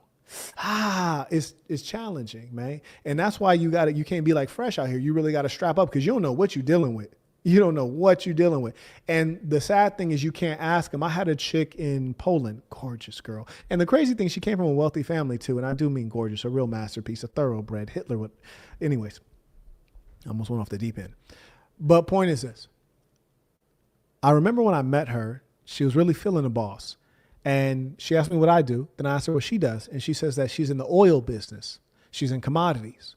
And I thought, oh, okay, well, that's believable. Well-to-do, chick. All right. Turns out she danced in the booty club. I was like, God, this always happens. And this is something I want to preview for you guys who are trying to become successful in this world. I want you to know that so many of the things you think are out there when you get the Rolls Royce, when you get the private jet, when you get all this money, is not what you think it is. And that's why you'd be wise to find a modest woman who's a good, humble woman, because when you're finding the bad bees, and trust me, I've had way more than my fair share. The booty way club. more than I'm entitled to. You get all these bad bees. Yo, oh these God. are the scrippers. These are the IG models, because they're using. I'm gonna speed it up a little bit. All right. It's the key to success. You need to run up your IG, and then you run what I say. If I say you're getting off at, you've been demonetized before. What advice do you have? I didn't ask for anything. I didn't ask for any favors. Nothing. I just said, what advice do you have? Right? Bro says fame went to Myron's head. Him and Fresh, 100%. I text Fresh and I text Myron. I'm demonetized. What advice do you have? Myron didn't reply. Fresh didn't reply. I was like, oh, that's fascinating. My assistant, you guys might know which one this is, like, I've never liked these guys. These guys were never on your level. They were never worthy. These guys are losers. These guys are liars. She was like, flame they asses. Flame them, Quet. Flame them to death. I was like, nah, I give them a week. People are busy. She was like, you've shown them so much love. She was like, you did their first show when they were nobody. You paid all this money to do them a favor, and you've cheerled them the whole time. She's like, no one does that. She was like, flame them. I was like, no, I'll give them a week. So week goes by, don't hear anything from either of them. And then I hear bro on his live talking about, don't bring that nigga up. What? Okay. say no more. Say no more. It's up. So to answer your question, that's why. And, you know, really it's madness. But again, that's why I say stay away from people who are broke and ugly, because people who are broke and ugly, they're never truly satisfied or happy, and they'll always be jealous and hateful. You know what I'm saying? They don't like to see this. They don't like to see this, man. So that's the story. Thank you. All right. So, hey, yo, Dorsey, if you want to call in, you could call in. I got 10 minutes. Let's get to work. I'm gonna open up the floodgates. Y'all niggas is out here wilding. Oh my god. Let me open up these floodgates. Damn, you niggas is wilding out here.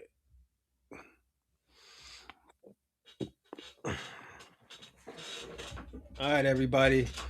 The floodgates is open.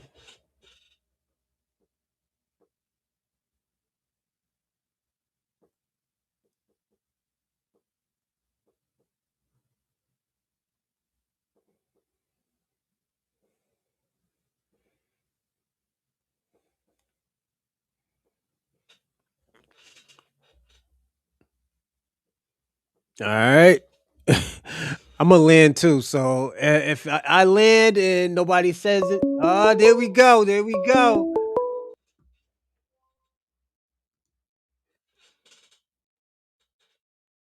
To accept, press 1. To send a voicemail. What's going on, Dorsey? Salute, salute, salute. Hey, what's going on, Bron? What's going on, man? Man, why you got this freak show? Why you got this freak show on the motherfucker?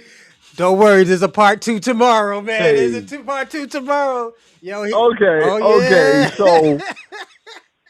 So I'm just giving it from an old school observation.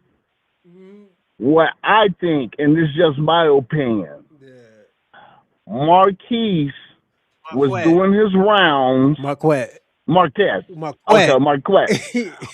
Marquette. Yeah. That's what I just. Okay, Marquette. Marquette was doing his rounds. You know, he was going from, you know, city to city. You know, like you say, he got rotation, right? Yeah. So he probably like pulled up into Miami, and he bumped into one of his shorties that told him what Myron said. Because Myron is the kind of motherfucker who try to tear a nigga down in order to build himself up. Mm-hmm. So when he was trying to impress that bitch, whoever she was, she went back and told Marquez exactly what the fuck was going on. This is what happened. I'm gonna tell you what happened. You're talking about Walter Weeks, the one we just heard, right? Right. Walter Weeks, he tried to fludge. He tried to stunt on niggas and say, yo, you know, I got this new girl on my roster. Yo, she's buying everything, yada, yada, yada. Try to make himself sound bigger. Oh, you talking about the Chinese girl, right? Yeah, he tried to make himself sound bigger than he is. But check this out. Chinese bitches ain't about shit. Yeah, and that's over, and that's for that's for tens of thousands of motherfucking years, nigga. But you gotta understand. Think about it. He don't know. He's from Barbados. He don't know that shit. He don't know what Black Americans know. Exactly, and see, that's the whole issue. Because, and this is the advantage we have over the rest of the cultures. Mm-hmm. Because we are a heterogeneous motherfucking society, meaning that blacks, whites, Asians, Latinos, motherfucking Canadian, everybody come to the United States. Am I right or wrong? Mm-hmm. So that means that the percentage of brothers bumping into a nice looking foreign woman is highly increased. And one thing about America has the reputation of being a variety of cultures in one. So when a woman bumps into a brother, and hopefully She speaks English, right? Mm-hmm. She holds a conversation with her brother, and the brother not only entertains her, but he also educates her about American culture so that she can fit in a little bit better. And 9 times out of 10, most FBA, because I'm not saying black, because man, fuck that. Them lame ass niggas like Myron, they don't even deserve the title They're not of black. black. Those are Arabs. Them niggas in them civilian. Right, Because there's two sides of Arab. There's South Sudan. I mean, there's two type of Sudanese. There's South Sudanese and there's just Sudanese people. Remember that show I was right. watching? Was it Sosa? Was it Lover Sosa? Them two Mm-hmm. girls. Those girls are Sudanese. Those are Sudanese women. Mm-hmm. And Myron Right. is, I think, a South Sudanese or Sudanese, or those girls are South Sudanese. So yeah, it's Okay. two different types. So when now I put in the chat about probably what the scenario that Myron has to face every day. Mm-hmm. That motherfucker, whether you want to call him what is it? Arab simp. I'm talking about the type of motherfucking shit he do. A trick. Okay. Oh, tricking off. Yeah. So yeah, a simp and trick. So, I usually call them the same thing, but for some reason there's a distinction of the two, right? Mm-hmm. So he rides around in his car, whether it be Maserati, Benz, what, right? Mm-hmm. With an empty passenger seat. Oh no. And to him, the empty passenger seat represents opportunity because he thinks like, oh, I'm gonna get a bitch to sit in my car. I'm gonna pick a bitch up and sit in my car, Mm-hmm. right? But the reality is, no, nigga, you by your motherfucking self. Mm-hmm. Because when you make that whole circuit and go back in the garage, ain't no bitch in that car. Facts. I agree. So now you got to go up the stairs because I'm sure the nigga got a split level crib. Woo, woo. Mm-hmm. And now you got to get on your phone and contact some hoe in order to come over here and make you feel better about yourself. Mm-hmm.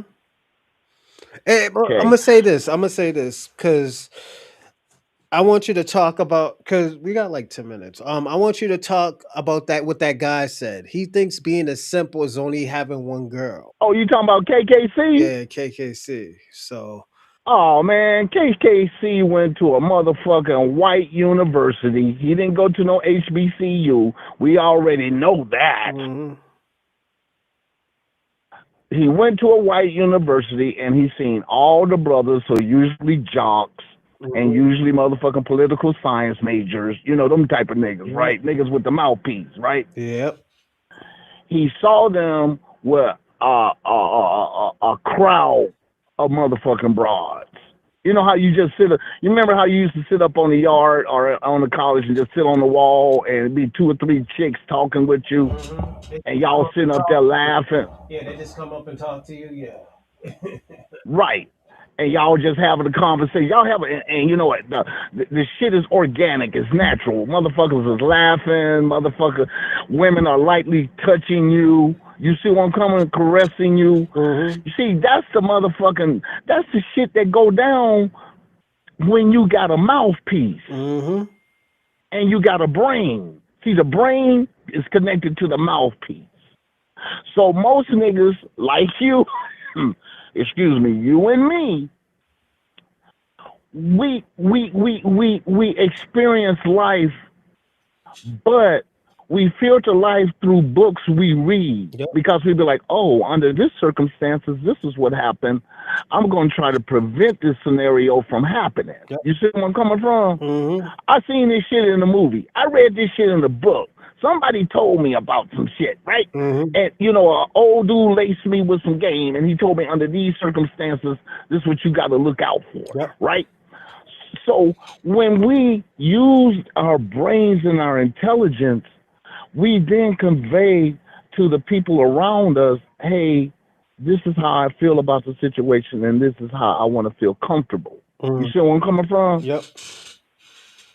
because you can really talk about any subject with a woman as long as you make it a comfortable conversation. Or to make it even easy, let her talk the most and just listen. Yeah, but see, the whole thing is when you sit up there talking about, being romantic, because see, niggas say fucking. That we didn't use those words back then. We just said romance. Mm-hmm. Romance in our word was fucking. Yep. You see where I'm coming from? Mm-hmm. And he has to understand, man, that dating shit is over with. Niggas is not dating no more. Let's keep that shit real. Nope. We might do a meet and greet. I'm talking about when you first meeting somebody, baby. What should I put it for? His movie? My girl want to know how much to donate to. She want to give you. I mean, it's asking me to put a note. So should I put? Yeah, it's for his movie. Yeah, put that on. She filling out. She's sending you some funds and shit. Thank you, Miss Ramirez.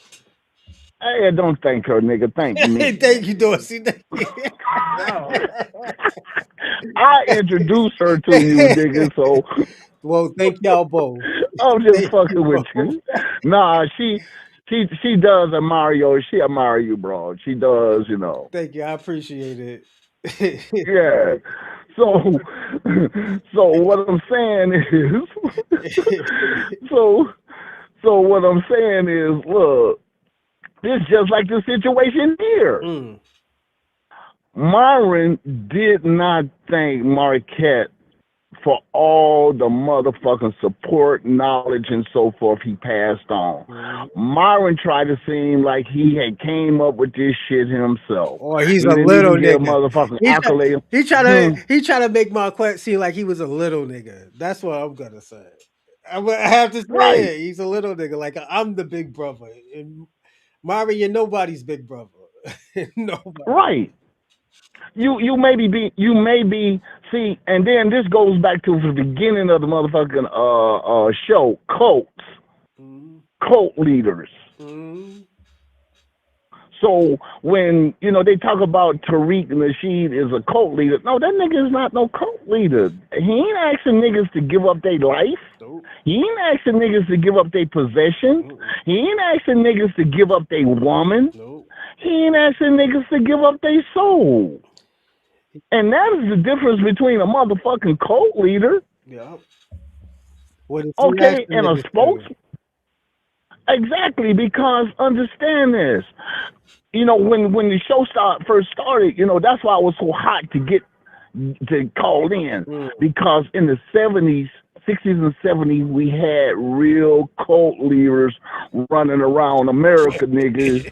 Especially the Charles Manson wannabes and shit, yeah. Charles Manson. Check this out. I don't know if you knew about this nigga named Reverend Ike. Nah. Only one Ike I know is Ike Turner. No, Reverend Ike was this motherfucking preacher here in Los Angeles, a pimp turned preacher who had women out there hoeing for Jesus.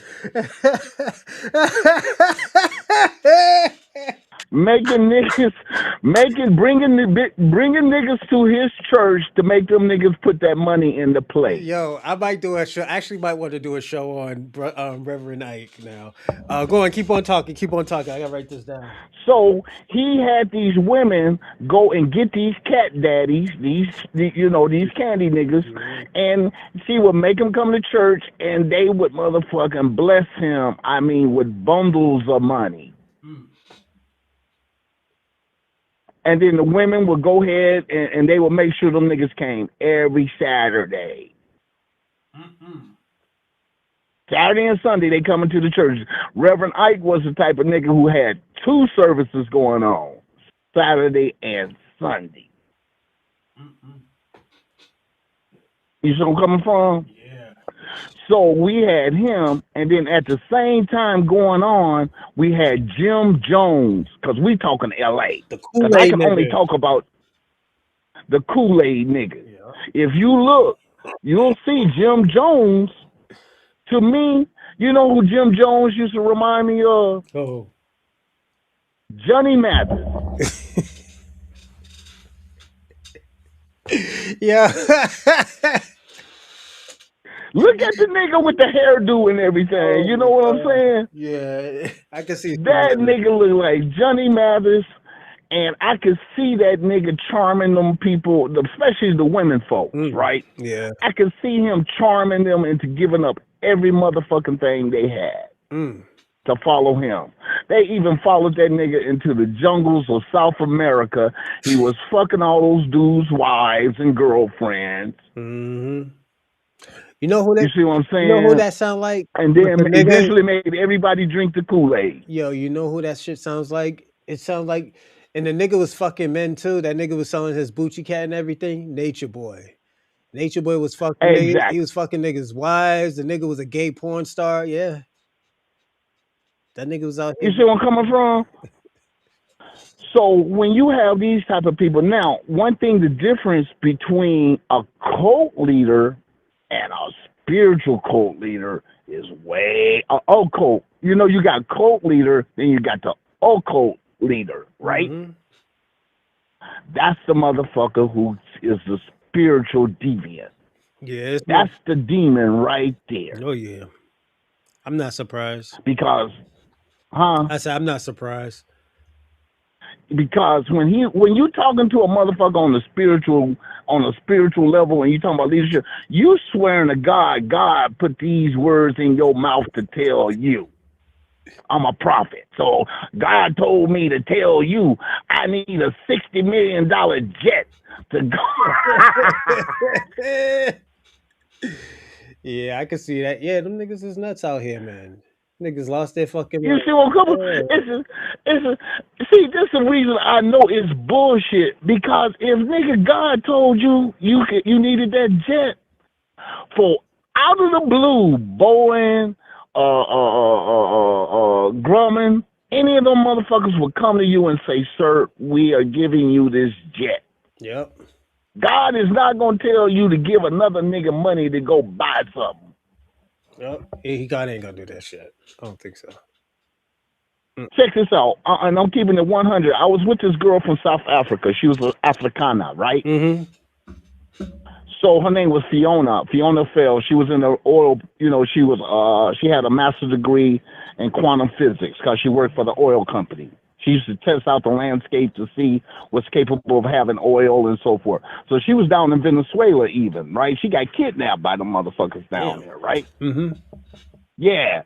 I think the Dutch government had to give her, pay them $40,000 for her release because she was working for Dutch Petroleum at the time.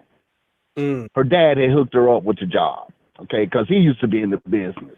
Okay, so what happened is Fiona was on the computer and I said, Fiona, what you doing? She said, I'm just looking to see what they giving away. I said, okay, what they giving away? She said, I don't know. I said, well, what are you looking for? She said, well, I need a card. I said, you need a card?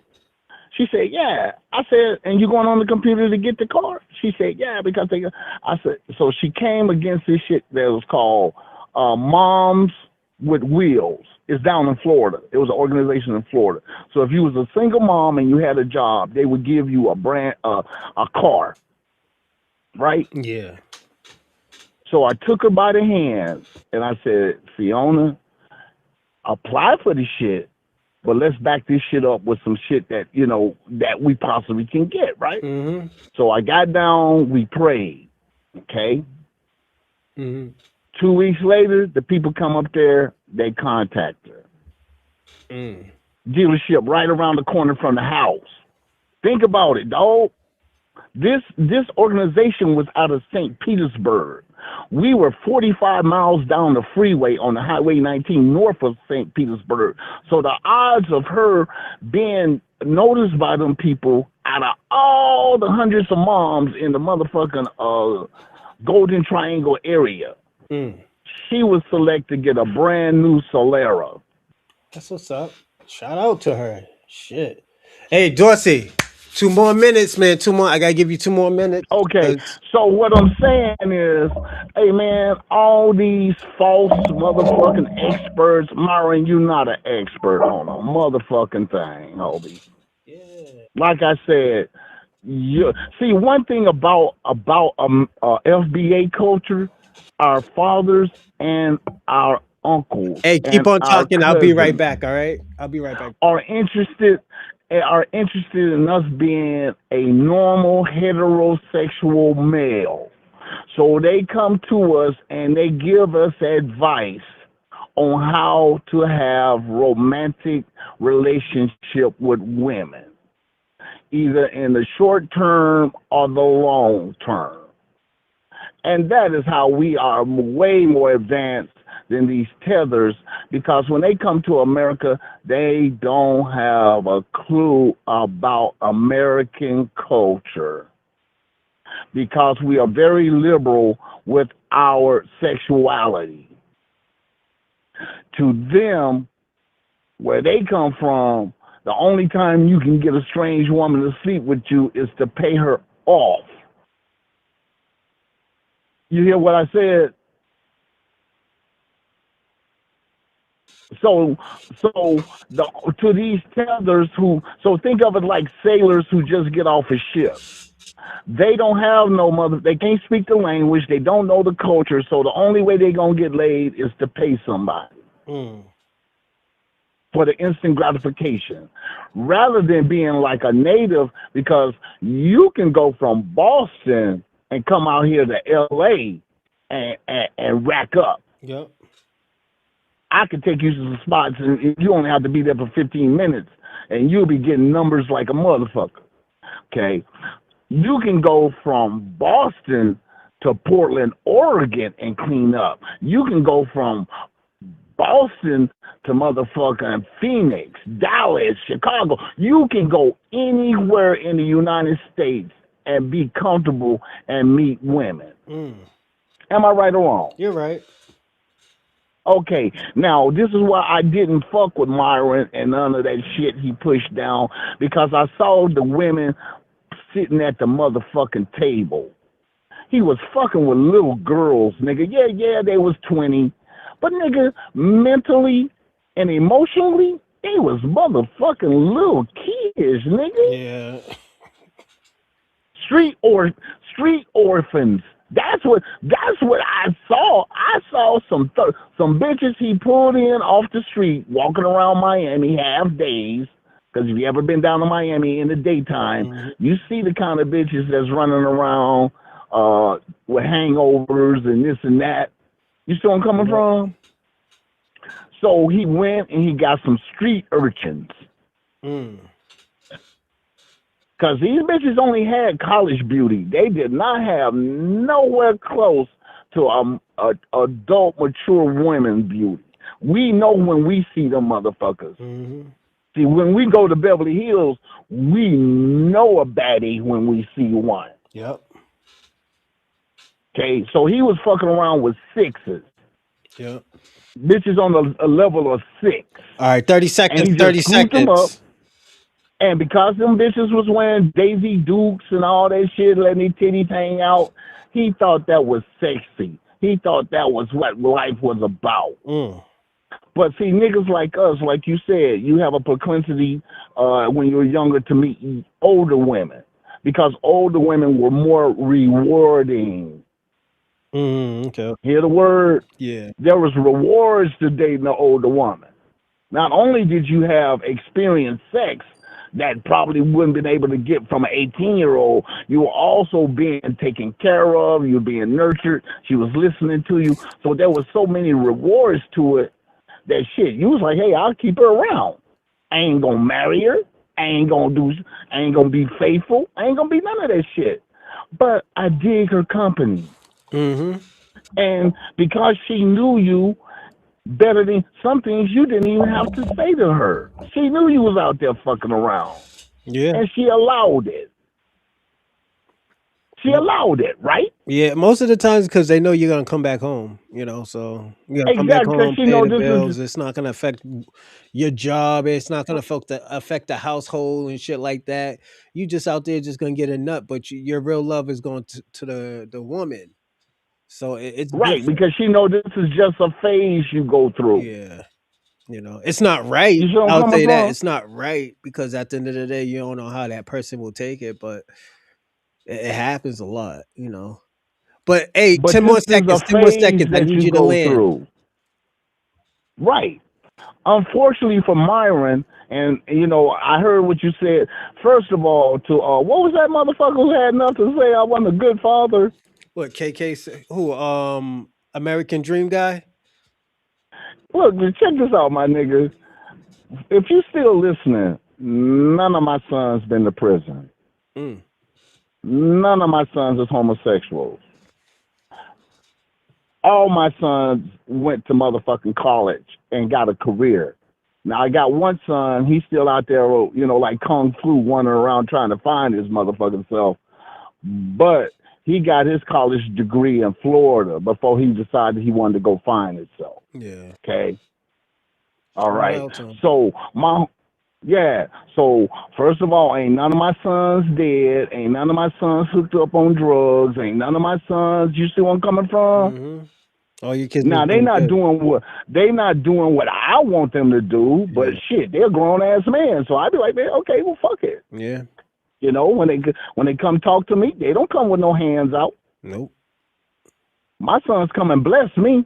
Yeah. Dad, do you want this? Dad, do you want that? I'm like, no, nigga, what the fuck I look like smoking your weed?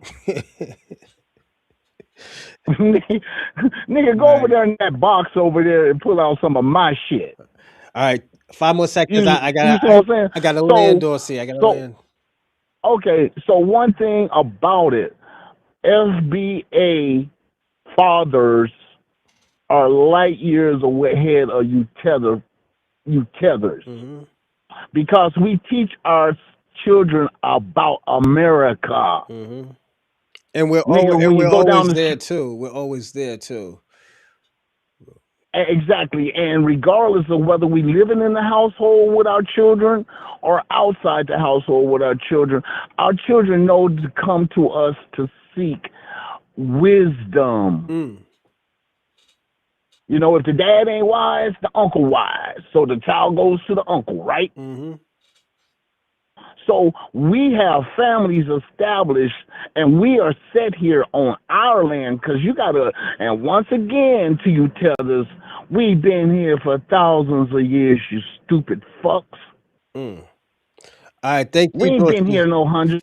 See, that's the reason Dorsey. why they can't get shit done, because they only been here less than 2 decades. Hey, Dorsey, we gotta go. We gotta go.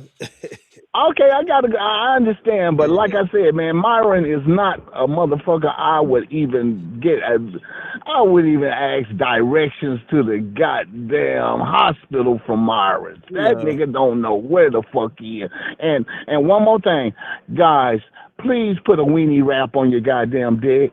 No. Thank you. STDs are real, nigga. And another thing to you niggas, crabs is real too, nigga. They just don't come on the plate. Sometimes they in the bitch's panties, okay? Thank you, Dorsey. Thanks. Cause I see niggas and the sad thing, I see niggas on the bus, and they try to pretend like you don't see them, right? Hey, Dorsey, we gotta go. We gotta When a go. nigga scratching their crotch, nigga, I be like, this nigga got crabs. Hey, All right, we gotta I'm go, by. Dorsey. Thank you. Thank you. You niggas is got crabs, nigga. Half you motherfuckers, bye. Shout out to Dorsey. Dorsey's a talker, man. Shout out to Dorsey. What's going on, KKC? We got 7 views. Yeah, it happens sometimes, man. But I'm gonna land right here because I gotta go get my children. I'm gonna say this. What I want to know, and we might know tomorrow. I gotta do a day. I gotta do a map train today, and I gotta take the test in the morning. So after I finish the test, I'll probably jump online, depending on how many hours the show is. If not, I'll hop on the show after. Probably I'll do a late show. I'll probably do a 9 o'clock show tomorrow night, because I gotta go train. Um, he said Tether's got cat crabby packs. But I want to say this. I want to know, how did this start? Who started this? You know, um, who y'all think is in the right? I'm gonna put out a poll after the show. Who was at fault? Myron or Walter, or is it Myron and Walter, or was it Maquette? So definitely I will do that. And I want to give a shout out to the new subscriber, KKC, shout out to you, man. Always come back on the show. We're gonna do a part 2 tomorrow, and we're gonna do another. We're gonna do the Reapers Nation as well tomorrow. So definitely be here or be a square, as you would say. um, let me give my shout outs too. There's a lot that I do want to say, but hold on, let me see this. Are the red pills almost red pills losers? 55 said yes. Oh, okay. The red pill was in the house today. Okay. Shout out to the red pill. So I want to give my shout outs, man. Shout out to Dorsey, Fresh Always, KKC, salute player. E Will, Bombs Legacy, Osto Gray, American Dream Guy, JD Lee, 24, Convo, Ray Ray FBA, John Level 30, Cal Hour 23, Randall Robinson, and Miss Ramirez. Shout out to Miss Ramirez, and thanks for the Cash App too. Well, it's a donation. I just sent it to the donation, so you'll see it on the donation to Miss Ramirez. So also thank you. I appreciate the donation for the GoFundMe. Everybody else, I appreciate y'all for entertaining, being on the live chat, and also calling in. Dorsey, thank you. Everybody else, y'all have a great day, and I'll see you tomorrow. Take care, and yeah.